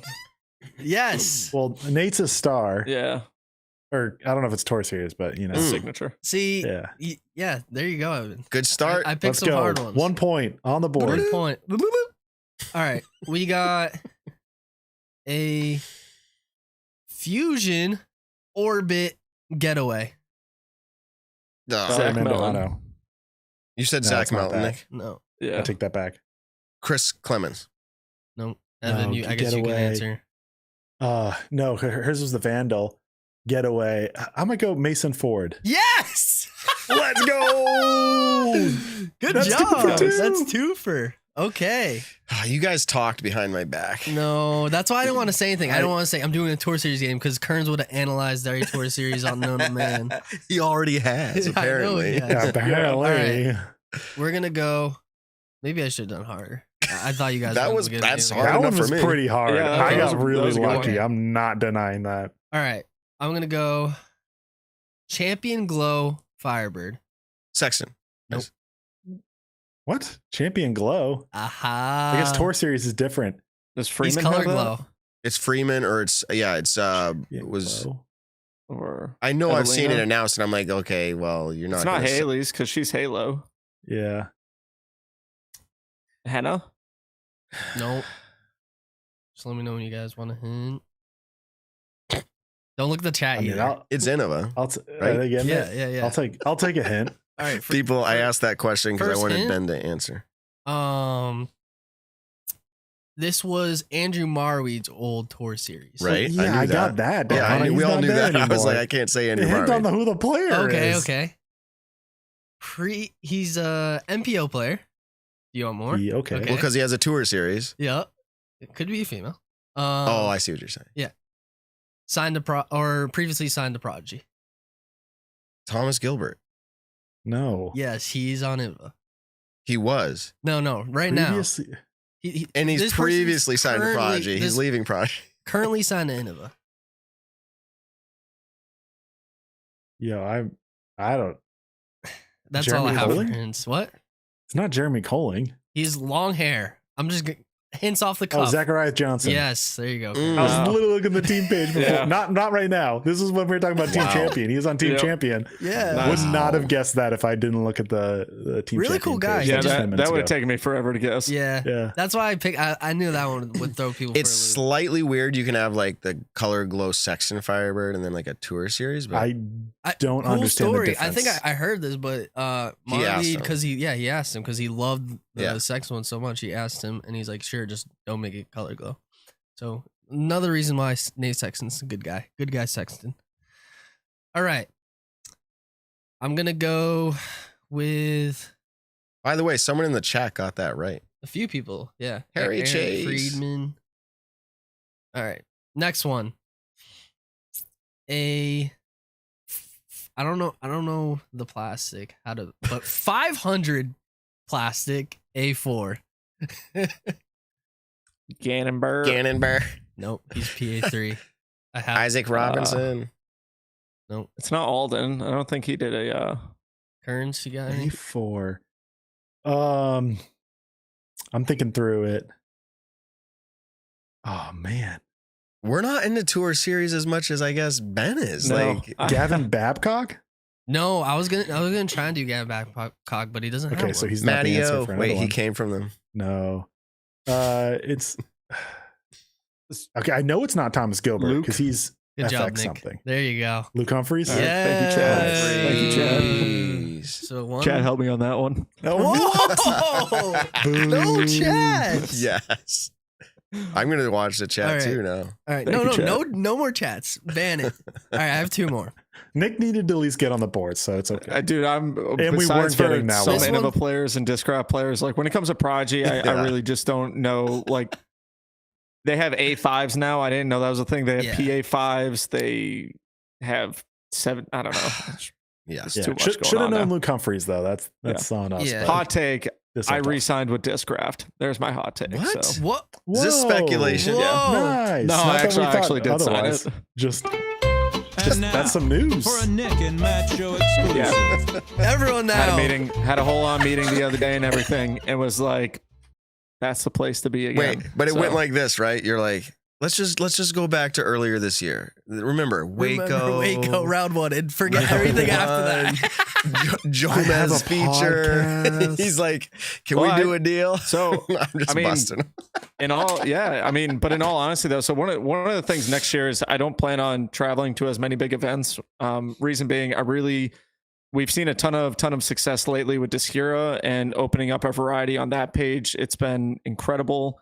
And I really want to be a lot more involved in the Virginia scene with that, actually being at the warehouse and everything. And so that was one big thing, is that I don't want to travel as much. Also, when it comes to skill level, I had a buddy actually run a bunch of stats. I averaged just about 1,000 rated at Elite Series events and majors, which is good. I'm a decent player, but it's not nearly good enough to compete. Was your friend? Level in the sport. Does your friend's name rhyme with when? No, When this wasn't Burns? Evan.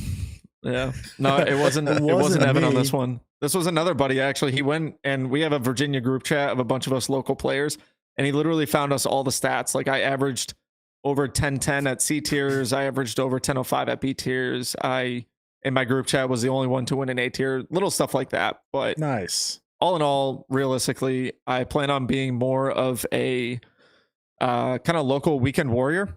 I'm going to be traveling around all the Virginia side. And then towards the end of the season, when the East Coast stuff happens and some of the Midwest stuff, I'm going to go out to Waco again. I would like to try to get a little bit of revenge off of having a really good start last year. But when I talked with Bob Julio just about my plans for the 2023 season, he was all on board with it. And he said, I love the idea of it. And Discraft actually hooked me up with a little bit more than what I was getting this past year. Nice. So be on the lookout, especially Got to for some meet that more discs. inflation, you know. Exactly. Man. So no, it was definitely the right Good decision, job. because I will say this, I was actually, and you guys, I think I told you a little bit, You I did. was, Oh, don't disclose this for the world to well, no, hear. I mean, I was debating whether, because I knew I wasn't going to travel as much next year, Yeah. I was debating whether I wanted to kind of take up a spot on a team. But then kind of having the support and love from the Discraft family, it honestly, when I had the phone call with Bob, it was the easiest, like, yep, sounds good to me. This is incredible. So anywho. Back to the game. Yeah, super excited for that. Yeah, back is to cool. Ben's awesome Two game more. that we. He's got two more. Congratulations, Nick, by the way. We all want to be signed Thank by you. Discraft. You're living our dreams. Thank you. It's true. Get some more Nick Carl need to get Undertakers coming soon. Heck yeah. Yeah, like 200 of them. Someone said Let's Tour go. Series Preferably Carl blue. Wasp. Ooh, that'd be fire. Yo, should I do that? Should I come out with a wasp? That'd be Would people sick. actually buy a wasp? I bag a Wasp. And I I'm mean, dirty honestly, at disc golf. Tour series. Need some overstable mid ranges, and Wasp Yeah. could be it. All right. Get Wasp on could with be it, Ben. Or drone. Ready? I'm a big drone guy. Here, Go ahead. Yeah. here's maybe a softball. Who knows? Tournament X Maiden. That's Wait, what? Mario. Yeah, that was too easy. I wasn't gonna include that one. But anyways, here's the real last one. Nick's probably gonna know this. This is why I stayed away from Discraft. But ESP Scorch. Alexis Mandahano. I said it first. Okay, there you guys go. That's the game. I thought he was gonna go Surge. I just No, Chandler. feeling That was it. too. I think I just wanted to I mean, get. when it comes to the Elite Series team, it's all kind of easy. Frederick Zimmerman, you had posted, can anyone link the statement by the PDGA? If you actually go onto the PDGA.com, PDGA.com. it should be the first one under their news section. Yeah. It should literally be right there. But if someone in the chat, if you got 10 seconds, go ahead. And the discgolfprotour.com, DGPT.com, you can see their announcements posts as well. Okay. Exactly. So I'm going to just have Ben just do a quick evaluation of that game, like grade it. Chat's going off. They're saying they love it. No, you have to grade it. Oh, grade it. I think it was a great brainchild of mine. I think it was probably a top tier disc golf game. And I enjoyed it. I think it was a 8.7 out of 10 type of game. 8.7, one bite. Everyone knows the rules. Exactly. One bite, everyone knows the rules. Hey, did you guys see the Disc Golf Pro Tour's Instagram post the other day with player 1, player 2, player 3? Did you guys see that? Like the AI? Yes. Oh. No. So the player 1 had two major wins. 55% win percentage at Elite Series and majors, or throughout the year, excuse me. It was like 13 total Elite Series events that year. And then player 2 had 2 majors. Was it less of a win percentage? Let me look it up right now so I can kind of, because I was genuinely curious of people's reaction to this. When but the AI ones that Ben mentioned were pretty funny really too. Cool. Yeah, we should all do it. Cool. Oh, Matt, you have an AI profile. Can we? Dude, the Nick and Matt I don't want to show. pay for it. Can I use No, you yours? have to pay every time you do it. Oh. But Okay. I'll do it for the show. We'll do a weird mix up of the Nick and Matt show. We'll figure it out. So all right. You guys This is got to from the send Disc me Golf Pro like Tour. 20 selfies though of different pictures. Ooh, Yeah. I don't have those. You have to pay each time. They're geniuses. That's all he has on his They're phone. I've seen it Yeah, before. It's exactly. I'm like scrolling all through. I'm like, selfie. which one do I actually want to send? All right. So really quick, and this because it kind of involves the chat too. But if you guys saw the Disc Golf Pro Tour posted, and this was a day ago, they had 3 players. And which season would you rather have? Player 1 had 2 major wins, had a winning percentage of 59%, and over 8 tiers and above, they had 13 wins. Player 2, 2 major wins, 54% win chance, 8 tier and above, 13 wins. Player 3, 1 major, 88% win rate throughout the season with 10 A tier major and Elite Series wins. So which player would you guys choose? Paul Macbeth, I'm pretty sure would be the first one. Like that's what he would say. Okay. What would now, what I season say? was it? What season was that? No, I'm just saying in general. He would, 2014. oh, Yeah. these are actual people. These are actual stats. These are players' actual seasons. Sorry. And so Well, you then- got the Paul Macbeth. Okay. but- Okay, I was going down a different track. I just thought we were just saying in general, like which would you rather for a stat for your season? But no, that was Paul Macbeth. Do you know what season that was? 2014. Nope. It was 2 majors, is what you said, right? Yep. 2 major wins. He won Kona. I mean, that's a Beach giveaway right there. Kind of. Not a total It's- giveaway. No, just it's kind of a giveaway. within if the you really think context about of it. giveaway. Be Yeah. European Yeah. Open and some. I know the There's answer. one, Like, Ben. in Worlds. Yep. There's your 2 majors. What year did he win European Open and Worlds? 2018. And only those. I'm too new into disc golf to know. 19. That's Paul Macbeth's 2019 season, Mhm. his first year with Discraft. Now, player 2 season, this one would be a little bit harder to get, but it's Ricky Wysocki's 2016 season.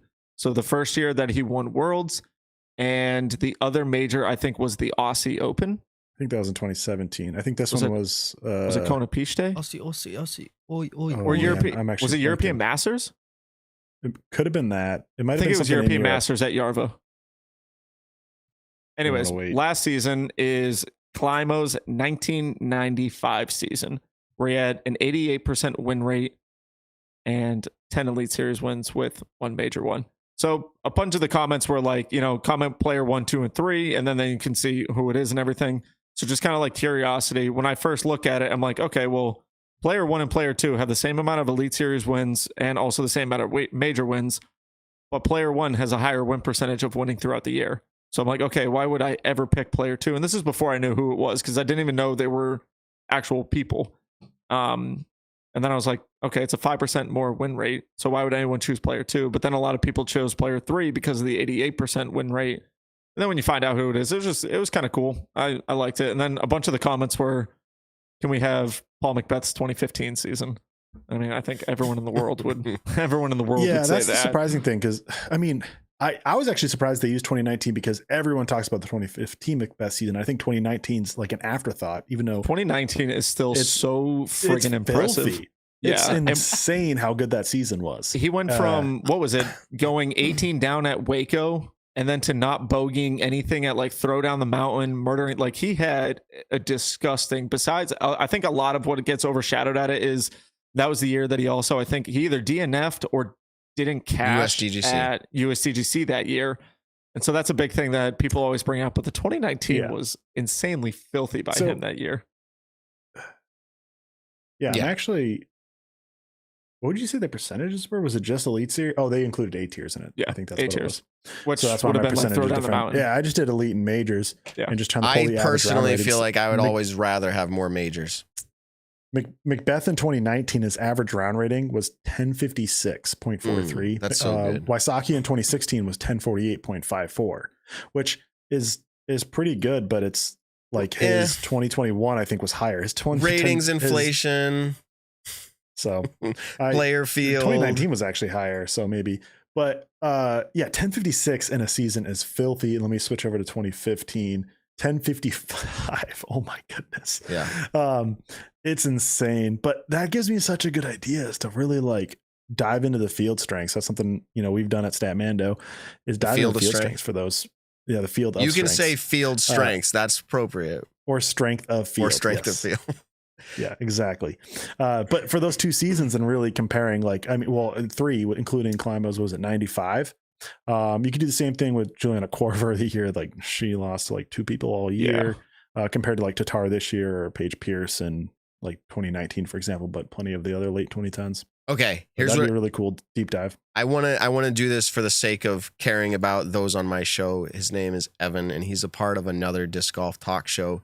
Would you go ahead and drop it for us? Like what was going on? Let's go. Yeah, we off season with Statmando is officially launched on the Disc Golf Network. That is a that was let's go. And now, oh god, for a he is button happy. Every time that song gets played, we lose people. Yo, everyone at home, whenever I click it, you got to do this with me. Just. What are you doing? Tell people at home. I'm just pointing fingers up and raising the roof. Like raising the roof. So you're on Disc Golf Network. Is this once a week kind of a thing? It'll be bi-weekly. So every other week from throughout the off season, you'll be listening to myself, Hans and Dion, the founders of Statmando. We talk with plenty of other people from our kind of stat elite group. People just come up with really cool stats and we're diving into a lot of different subjects. I'll give a quick teaser on actually a 2-parter for episodes 2 and 3, which are unreleased, but we talk about 1100 rated rounds and all the different ins and outs of different ones and why certain ones were really cool, who has the most, all these kinds of things. We record this and then we release it later, but we record it and the next weekend, Anthony Brella goes off and shoots an 1100 rated round. It's still unofficial. I'm not sure when it becomes official or not. There is a chance it could drop below 1100 rated, just the way all the late it technically becomes official tomorrow though, right? Maybe. I'll keep an eye on it. Yeah, because it's the second Tuesday, so it should. Yeah, like notably Ezra Aderhold at LVC in 2021, I think it came in at 1100 rated when all the rounds were finished, and then it got bumped to 1099, something like that. All right, that's cool. It's I hopefully watched not the first another one. situation like that. I hope it's an 1100 rated round for Anthony Brella. Of course, we recorded a whole episode. So I watched the first one. It's pretty cool. I'm not jealous to produce another show, but I'm like, good job, you guys are doing it. So rest in peace, league. Yeah. Hey, like I said, it's not live, so Matt, you'll appreciate that in some sense. I did that for a while on Disc Golf Network too, not live, and then we did live. And anyways, we're doing this at the same time. It's a lot going on, but congratulations to you guys. Go over and check it out, people. If you're into want to dive deeper into stats, that's where they're doing it in the off season. Now, Evan, you brought a segment for us tonight, so I'm not going to set it up quite the same, but you were the idea generator tonight. Is it the one we had in the game chat? I don't know. Let's see. Go ahead, Evan. We'll see. Do we have any holiday music that we can play? I feel like we need to set the no, not that one. Not this one. Everyone now. I don't know how he's allowed to produce this show for us. Who hired him? Hey, remember 2023 is coming real quick. That's what I'm saying. It's the last episode of the year. All right, so you guys know what the game is. I'm not throwing a curveball. Hey, what? And now we just got copywritten. in disc golf want for Christmas? This that can be game. kind of whatever you put it in. Maybe they want a certain skill or a certain disc or certain extra part of their game. Shut it off. That's not. I don't want to get copywritten. You can't get copyright for that one, Nick. You sure? Yeah, Yes. I was Okay. hands off. Don't blame the intern. I did not do Don't that. blame me. Okay. Just making sure. I'm like, So, what do you guys think? Whatever pros you chose, Whoa, that would rhymes. want for Christmas? I got 2. Okay. Let's start with you, Ben. All right. First one. Have to go with Aaron Gossage. What does he want for Christmas? Maybe you say better putting, more distance. He doesn't need that. I think what he needs for Christmas is a new van. Man's is still touring out of his mom's 06 Chevy DePaula or whatever it is. And he does well with it. Well, he's on the elite team for Discraft. And it's probably not as comfortable. Where's that? I'm pretty sure I just saw it. I looked up the elite team on Discraft. Did they just post it? I don't know. I literally looked it up today because I don't know why. So, Don't first you of dare all, drop that music though. is this game? It's on- Is this game? He's gonna do the music again. I turned it down. Is this I thought I game saw it. going to be what we think they should get or what they want?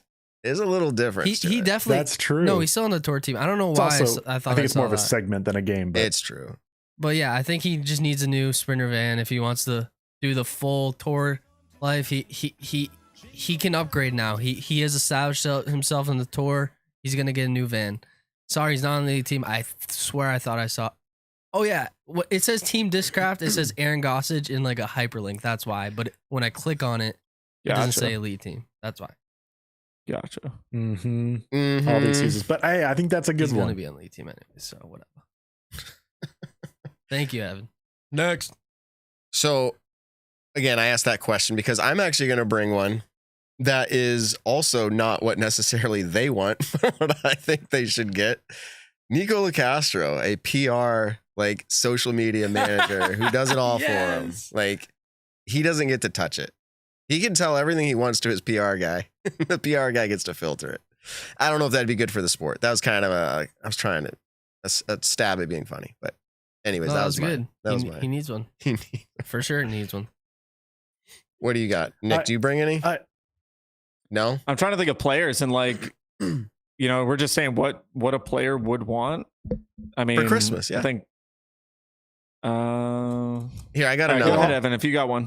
I'll hop in a little bit more of stating the obvious. I know, but I wanted to go into a little bit. Is Evelina Salonen wants I'm going to say putting stroke, not necessarily a new putter or whatever, just to find the feel of putting. We all saw how unfortunate it was throughout the season, but in how good she is at throwing this. It's just about that confidence, putting it in the basket, doing that last and final step. I ran a fun little thing on expected birdies throughout the season. Her actual like under par percentage, so birdies are better, was 27.65%. Her expected birdies was a little bit higher, but if she putted 75%, it would be 37.82% birdie or better on the season, which would be higher than Kristen Tatar had on the season. Of course, it depends on how that all fits in the events, but if she had if she was putting 75%, which is obviously a big ass, that's better than Kristen Tatar was this year. But if she was, you would have to imagine she would win multiple Elite Series or Majors events this year. And so many things would come from that, talking about how great her season was, but also it cut away into Kristen Tatar's season. Imagine if Evelina was on what events Kristen Tatar would have lost potentially. So it's a little obvious, but I want it for Christmas for her too.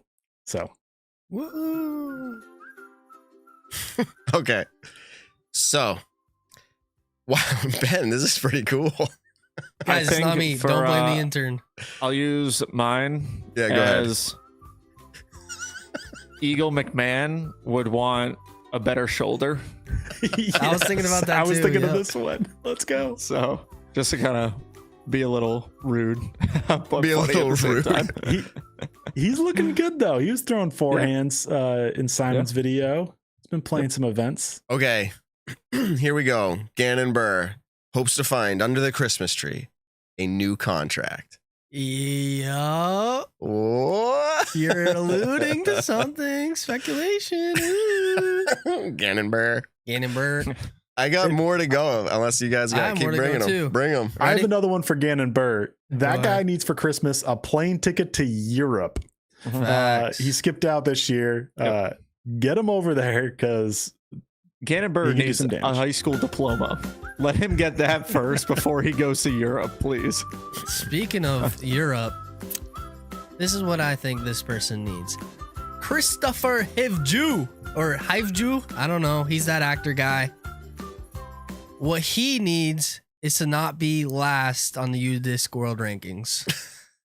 That's, Is he last? Yeah, well, he's 6'11", so He's badass. because he played one tournament. I mean, yeah, one tournament. Obviously the European Open. And he came in 123rd. Here's another one. Gavin Heimberg needs a major win under the Christmas tree. True. And then Matt will stop dogging on him every year. That hasn't dogged him this year. There you go. Because he He got has the it. wins. That Yeah. was always what it was Yeah. about. It's always what Yeah. it was about. Okay. Garrett Gerthy. Once under the Christmas tree, a redo at the Portland Open. Oh, that was heartbreaking. We love Simon. Simon's the best, but that was heartbreaking. I for was going to anyone. say just straight up, like he wants a forehand, but I was like, he's probably throws a way. I'm not probably. He throws a better forehand than me, I'm sure. And it just came down to like the Portland Open. It just didn't play out. So I'm just like, give him another chance. Yeah. You could say the same thing about Corey Ellis and those two. I mean, that both went to playoffs, but Yep. before the playoffs, I'm thinking, well, I guess his drive in the playoff at Deglo is what I'm thinking of, where that barely went out of bounds by like a millimeter. Like that much. Insane how close Yeah. that was. And then, of course, the shot at MVP Open. And also Kristen Tatar at Champions Cup. Yep. I mean, her season was already so incredible. Imagine how incredible it would have been if she also got that major. Someone said Kristen Tatar needs a bigger house for all her awards. Mikey Bottles, shout out. Well, I have her I'm down gonna- as hoping the same thing as Gannon Burr, like a new contract. Like it could go on for a lot of players, but like, yeah. Yeah, I'll keep it on the winning events train and say Ricky Wysocki to win a single major. I don't think it matters which major it is. He's clearly the best. I mean, you can argue all day if it's him or Paul McBeth, but he won Player of the Year this year. He's been the best player last 2 years as well. Incredibly talented, winning plenty of Elite Series, but that major win has haunted him since 2017. He hasn't got one since. So I think he just needs one, get it off his back. Do you want to know And- what he would want under the Christmas tree, though? Another Player of the Year award. Because majors, remember, Worlds is just Worlds. Evan. I actually didn't see that coming. Oh my goodness. Ouch. We really harsh. did a lot of planning on this segment, Evan. Like, had we thought about this like a week in advance, I would have texted every one of our interview contacts and just been like straight up, like, what do you want for Christmas in the disc golf world? Right? That would have been fun. Just shouting out Daniel because he's awesome and he always posts in the chat and everything. I don't hate Ricky. I actually think Ricky's awesome. I've hung out with Ricky a ton outside of disc golf and like hanging out when we were at MVP Open this year. We were playing a bunch of tiki golf with a bunch of friends. Like, I think Ricky's hilarious, actually. You know what they I just say thought it when was you got funny, to his defend take. it, how much you actually like someone, you probably don't. No. No, I actually think he's wicked enjoyable. I just don't want people to think because I'm best friends with Paul that I can't like Ricky. Like, all it's the love same thing. Ricky. Like, It's Paul like and Ricky have a competition. rivalry, but Yeah. I like them both. Paul and Will Schustrick way back in the day had a rivalry. Guys, I had dinner with Schustrick way back in the day at Nantucket, and he was one of the nicest dudes I've ever met in disc golf. Don't let Nick fool you, everybody. Don't let him fool you. Yeah. no, it's like Shaq and Chuck. Like they were enemies on the Shout court, out. and then they were just like friends off it. That's just how competition is and how it should be. Enemies on Shout the out court. to No. Chad though, because he goes, "We all know Matt hates Yeah. Calvin though." No, it just goes on and on. Okay. All right, I got a non-player one. And then I have one but more I'm after gonna- you.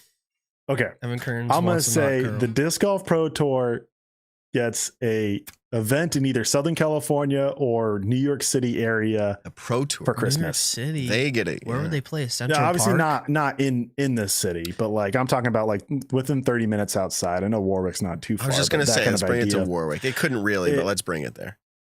I'm going to call that a Christmas present because that's something maybe you aren't going to get Is for it yourself because Rochester in it's New so York? hard. Yes, Oh, but it's on the west, like how near many Buffalo. hours away? Yeah. That's like, I think, Oh, it's like 5 hours away from New York City. from where you And guys or are. Also 4 right hours. before Yeah. Worlds, which will all be up. Yeah, but just imagine how big that would be to have an event near such a huge population center as in Los Angeles Metro or Yeah. New York City. This is Just think of like, how expensive I know that I'm would laughing be. in the chat. I know. That's why it's a Christmas present. I said Gossage, and this is right up. I just was thinking down this track with like Girthy. I said Gossage wants a redo at Worlds. Now I know he'll get them, but I mean like that playoff island hole, give him a redo, and it's not. This is all hypothetical, guys. But the real one, my real final one, might be tough. But Evelina Salonen, she wants a confident putt. That's a good thing. Hopefully it comes for her. Yeah, Hopefully literally my Santa first one, delivers. Matt. That was his first one. You said that first. We've been on this- we've been on this I'm so sorry. far. I was looking at something else. I was Joel probably. Freeman, You know what I was doing? I was getting Force Christmas Design. music lined up. Yeah, fair enough. All right, we need a new last one though. We can't end on Joel that one. Freeman wants more fortunate course design. All right. Oh man. That was a good one. That was a fun segment, was a good everybody. one. We hope you appreciated that. I have. Benjamin said Matteo wants a pair of sunglasses that stay on. I think that was him that said that. Yo, Matteo could get a sunglass sponsor. Like, if he was good in marketing, reach out to Oakley or something. Say, like, or Pit Viper. That's what Greg Barsby does. Matteo, hit me up. I'll be your social I'm sorry, media those are manager. the ugliest sunglasses I've ever Yeah. seen. They The are, Pit but Vipers. they're trendy now. Okay. They're just I have my segment. We have 12 minutes to get her done. So, Different segment? yep, different Is segment. this a surprise one? I guess, it's different. Okay, so that's the funny thing. It's not the one that I had planned Yeah, out. that's what I but meant. now it's like, yeah, it's a different one. That was a different surprise. Okay. It is, we did this last year. I think it was last year or the year before. And it's pretty funny because it's total just like, it's on the spot. You're on this, put on the spot. Here we go. So on the spot is what this segment's called. On the spot. I'm going to list, and we're going to do this quick. And that's half the fun. It's on the spot. There's no debating it. It's just yes or no. And podium finishes or wins. You remember this segment, Nick? Podium finishes or wins. We choose for the player in next year if it will happen or not. And it's it's no maybes. It's just yes or no. So you say yes, win, or if you say no wins, you could say but a podium finish. Like that's all you can say. You could say one or the other kind of a thing. Can I say no for wins and podiums? You can say no for both, or you can if say you're ready yes to for get both. attacked by that player. But if you say yes for both, that's stupid because yes would mean if you say yes for a win, it's obviously a podium. Okay. Yeah, understood. Okay. Here we go. We're gonna do. It's realistically it's top 10 MPO, top 10 FPO, and then I'm gonna actually kind of cherry pick a little bit in the top 20 range just to throw some extra flavor in there. So. I didn't know what else to call it. Top 10 MPO. Here we go. Ricky Wysocki. Does he get a win? We're going to go around on the spot. Ben, next year. Ricky. Yes. Nick. Yes. Yes. Yeah, he's eating those W's. Okay. Paul Macbeth. No. I'm not going to call your names anymore. Just Paul Macbeth. Yes. Yep. Evan. Is it you before me? Oh, sorry. Or is it me yeah, before I'm you? pointing. Sorry. Yes. Yes, he will. Okay. None of us Okay. disagree there. Here we I'm go. gonna say yes, We're yeah. getting hot now. Calvin Heimberg. Ben. Win. Yes. Nick. No. Oh, no. The fact that Nick did it first. Yes. A win and it's in a playoff. If there's at least one in a playoff. Now we're getting specific. Here we go. Gannon Burr. I'm going to have to go. Sorry, Gannon. Yes, of course. I want to say something about Calvin quick. I meant to say no wins, but podiums Okay. all freaking year. Gannon Burr, yes. Oh, man. Gannon Burr. No. Whoa. Ooh. I kind of want a hot ticket too, but I'm gonna say win. Yeah, Okay. it's gonna be spread out. Got to next come year. back Yep. to this one. Got to clip this one. Can you take notes on this later or now? Chat, just remind us. Just remind. I will never remember. Yeah, I know. Chris Dickerson. Yes. Oh, yeah. Oh, this great. No. Podium though. Oh, sorry. Yeah. When I say no to also Gannon, he'll get podium. Chris Dickerson. Yeah. I mean, I'd roll the dice to say he wouldn't, but yeah, he will. I'm gonna say no too. I Podium? gotta say podium though. You can't That's say what no I said. That'd be a podium. really hot We're already take. going risky saying no win. That's what I know. This is tough, man. This is tough. We're just picking it. It's just going to get harder. That's all I'm seeing with this. Simon Lizotte. It's getting tough. This is tough. I'm gonna say yes. He says yes to everybody. Okay, Nick. I think one. So yeah, That's why I said yes, because I think he can pull off one. a couple podiums too. I definitely think podiums. I just feel like I'm going podium. I'm so sorry, Simon. I'm rooting for you to win, though. I'm not rooting for players, but I'd love for you to prove me wrong. That's I'm going to say saying. no, but he's getting more podiums than he did in 2022. Nice. I think he had 5 or 6. So I'm saying he gets more. We can't argue or debate this stuff, so that's not what I'm going to do. But this is a really hard game because it's like there's no actual odds on this, but we're like, are they going to win? And it's only getting harder. Yeah, I've said. Well, it's yes also to like we've listed off a ton of the best players, and we've said yes to a majority of them. No, I was just so gonna it's say this is the problem. Yeah. You guys are all saying yes. You got to pick. And it's no like, at wait, some how many point. tournaments can? Are we saying elite and above, first of all? Exactly. Yes, I would say elite, silver and above. We're not. No, I'm not talking silver and above. No. Dickerson, Okay, we're just going elite and above. Only All right, elite. and above. Yeah, so you can say max 17 people, which probably is about how many Imagine you're let us like, have anyway. yeah. So everybody gets one single gets win, one. according to Ben. Yeah, right. Ben's got to start changing percentage wise here. Here we go. Joel Freeman. Joel, my boy. No.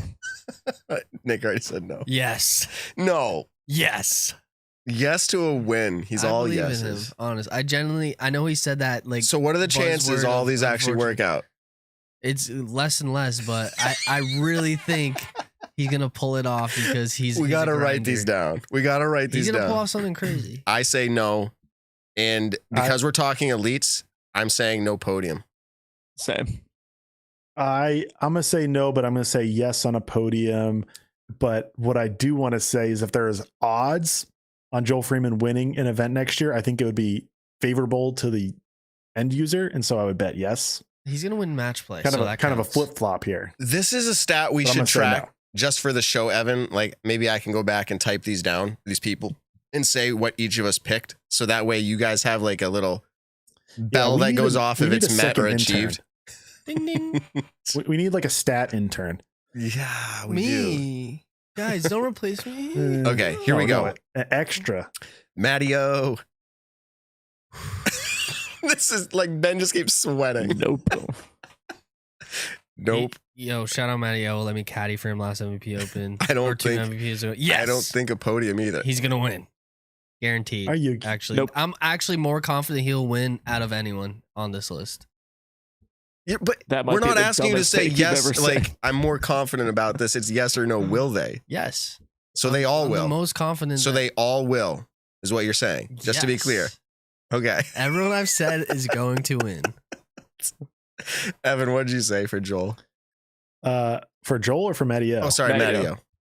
Yeah, for Matty-O, I'm going no as well. Best player to never win an No, elite he's event. winning, And I'm guys. thinking it's going to He's winning. continue. Okay. But podium. He's- For sure. Uh, 100% podium. No doubt.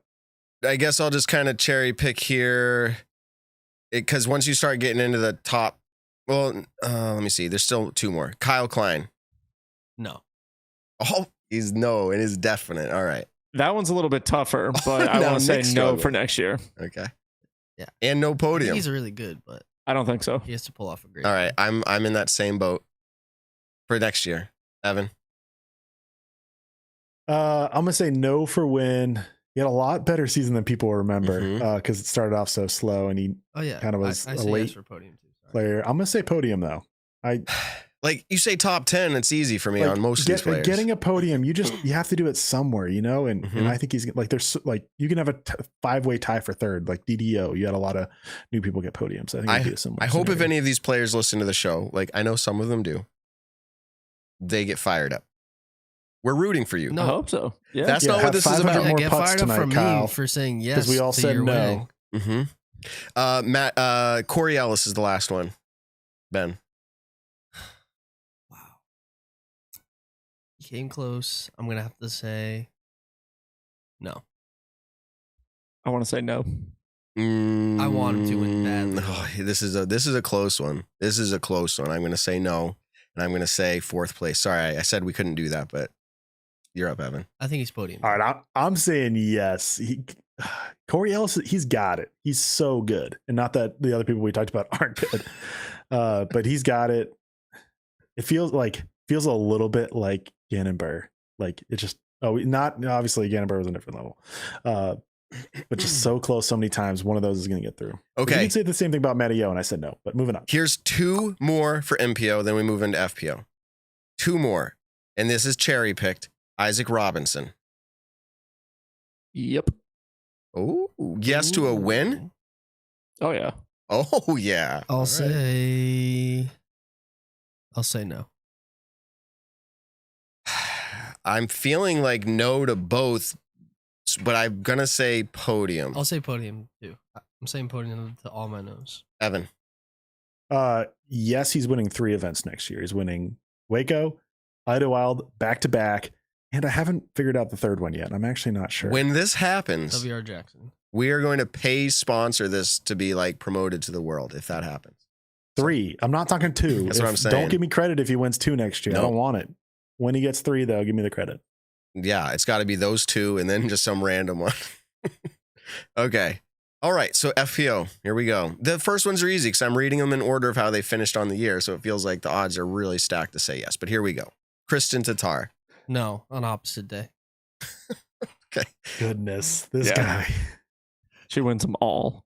What? So he's Can done. we set Nick's the not line at, answering like, anymore. Can we say 5 events? Like, that's actually a good question.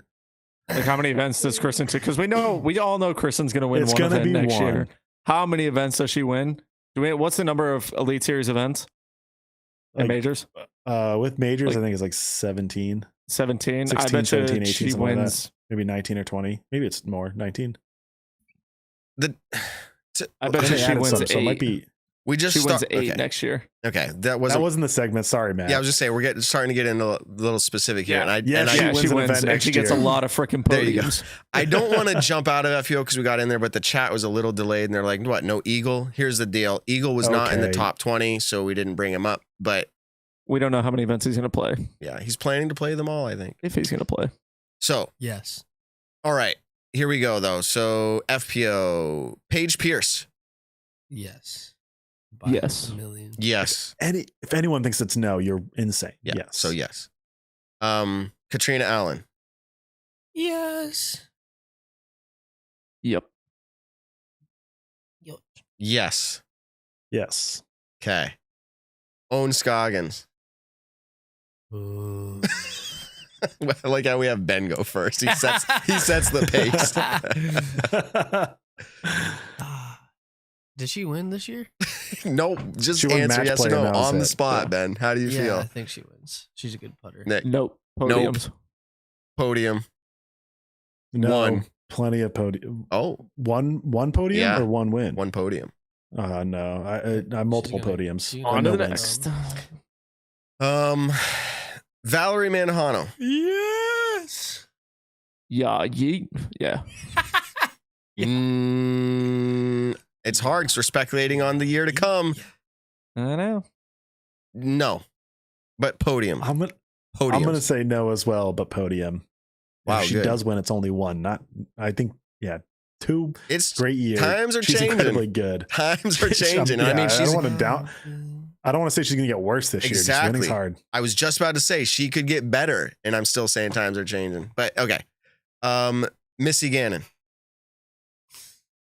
Money Missy, baby, of course. No. Big money, Yeah, big Missy. money. No. Yep. For a win. I think she gets one. Oh my goodness. She's good for 1 or 2 every year, I feel like. Probably, yeah.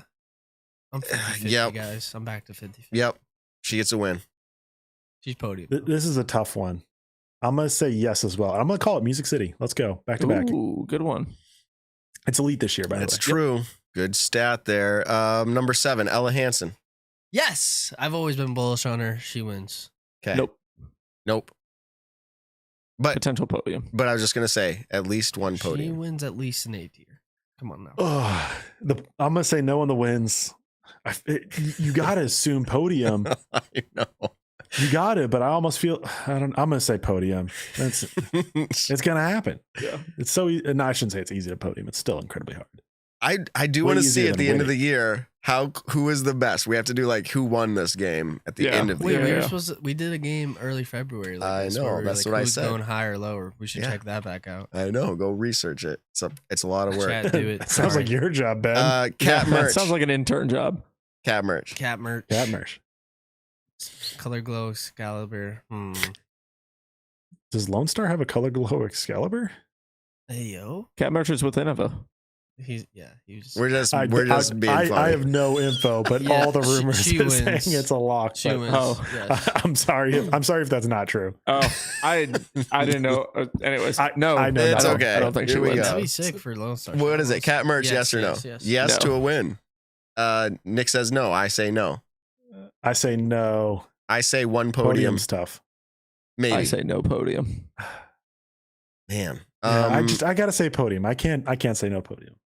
This is like crazy to say this, but number 9 we can't speculate on at this point. Natalie Ryan. Let's go to number 10. Sarah Hokum. No. Nope. Podium though. No and no.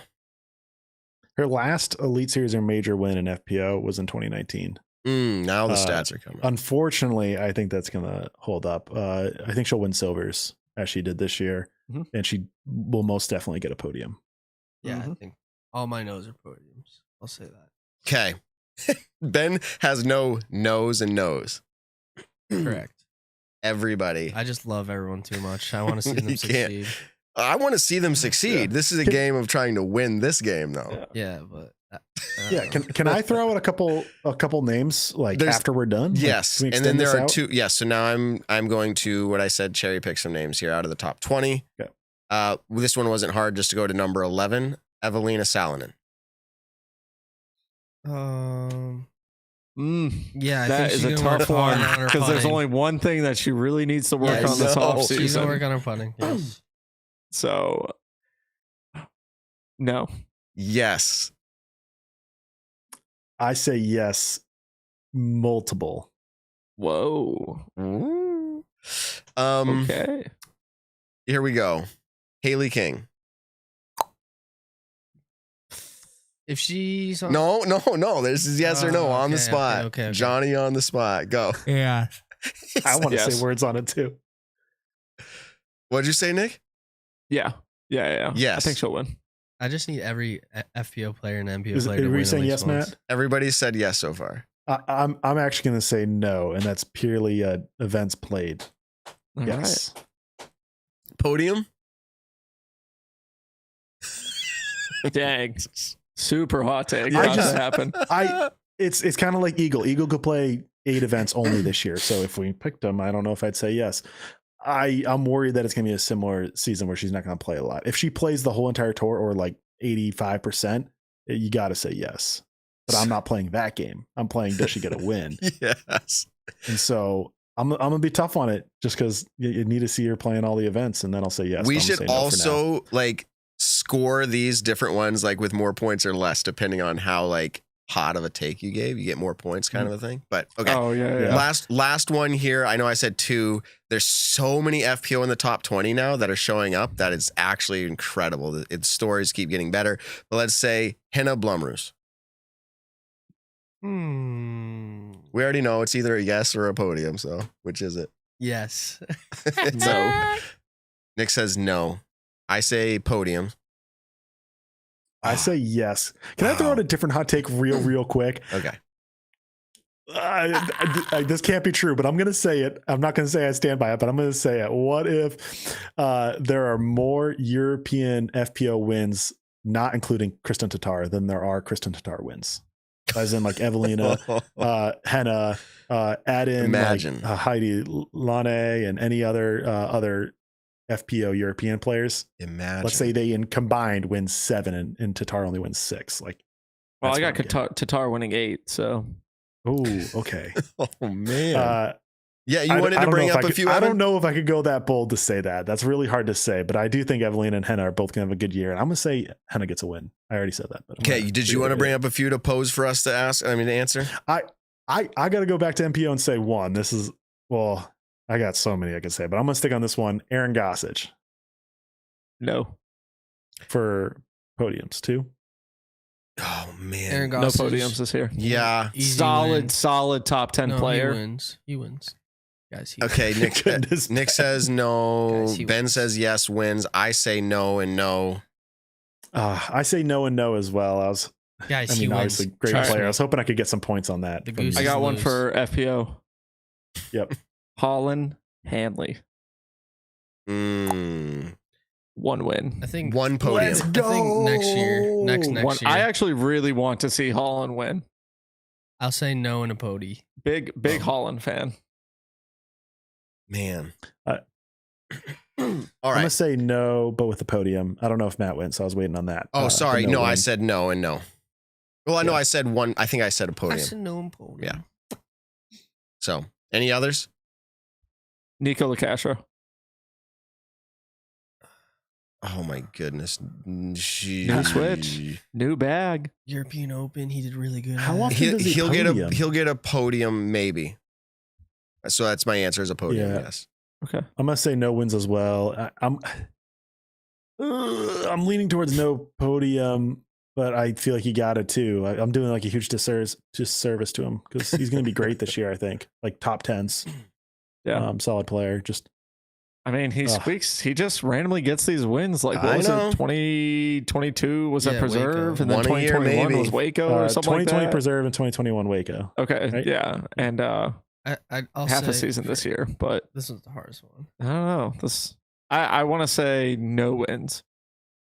He almost won European Open. We know that for a fact. He was on Who did? Chase card. He was on Chase card. He when- almost when No won. one. stuff happened. Yeah, he Paul almost Macbeth won. was the only one who almost won Yeah. European Open. Everyone else was way far Guys, behind. Yeah, Evelyn- almost Evelyn won. Asada Right, and before, FPO. Yeah. before he left, he almost won. Hear me out. No, not even close. No one Okay. was even close besides for Paul. Okay. Quick I'm topic. just joking. Nico Okay, is yes, Nico wins. Whatever. So underrated because of just everyone's thoughts on his personality. Nico's a fantastic player. He's very, very He's good working at hard doing too. I this. think he Yeah. has a point to He prove. could be so much better I though. think he wins. could be so much better. I feel like I his think he mental takes game it. is his holdup. So Sure. talent, physical ability, execution. He's able to do so many things right. So I agree. He's working hard. I think there will be a time and a Chupacabra. place in a season maybe where I would pick, yes, multiple wins, but it's getting harder and harder to do. Mhm. Okay. I think we're at the place to close out the show. I want to say thanks to No. Cosmic DG. This was episode 118. This is the last of the year unless some random surprise show comes up. We do something special just kind of spontaneously. But that means, let me just throw out some dates. So if you're looking at your calendars, you don't get confused here as you're closing out with us. The 19th, the week of the 19th, we aren't. And which is kind of Christmas week. And then all between Christmas and New Year's, we aren't. I think we're coming in with the show at the beginning of the year, probably on the January 3rd or 4th, but we'll let you know. We'll stay in January tune. 2nd is that Monday. It's the 2nd. But so the next two, sorry guys, but follow us. We might actually put some content up on YouTube. Maybe some of that happens. So stay tuned for that. Nick, it's great to have you joining us from beautiful Florida. Enjoy Yep, the I'm going to play temperatures. disc golf tomorrow. Go ahead and close Wow. us out. Nice. Shameless plug, as always. It's hoodie season. Disc DG has a lot of new hoodies on the website. If you use code Nick and Matt at checkout, you get 10% off. Seriously, go check it out. We got a ton of new hoodies and all that jazz, some new clothing. But anyways, to everyone tuning in, thank you so much. Have a very, very happy holiday season. Merry Christmas to you all. Tell someone you love them. Don't forget to check us out on all your favorite podcast platforms. Like the video, subscribe to the channel. Once again, tell someone you love them these next few weeks. We'll catch you next year, everyone. That's right, everybody. Ben, you're awesome. Nick, you're awesome. Evan, you're awesome. Peace out, everybody. Peace. Close out to some music, baby.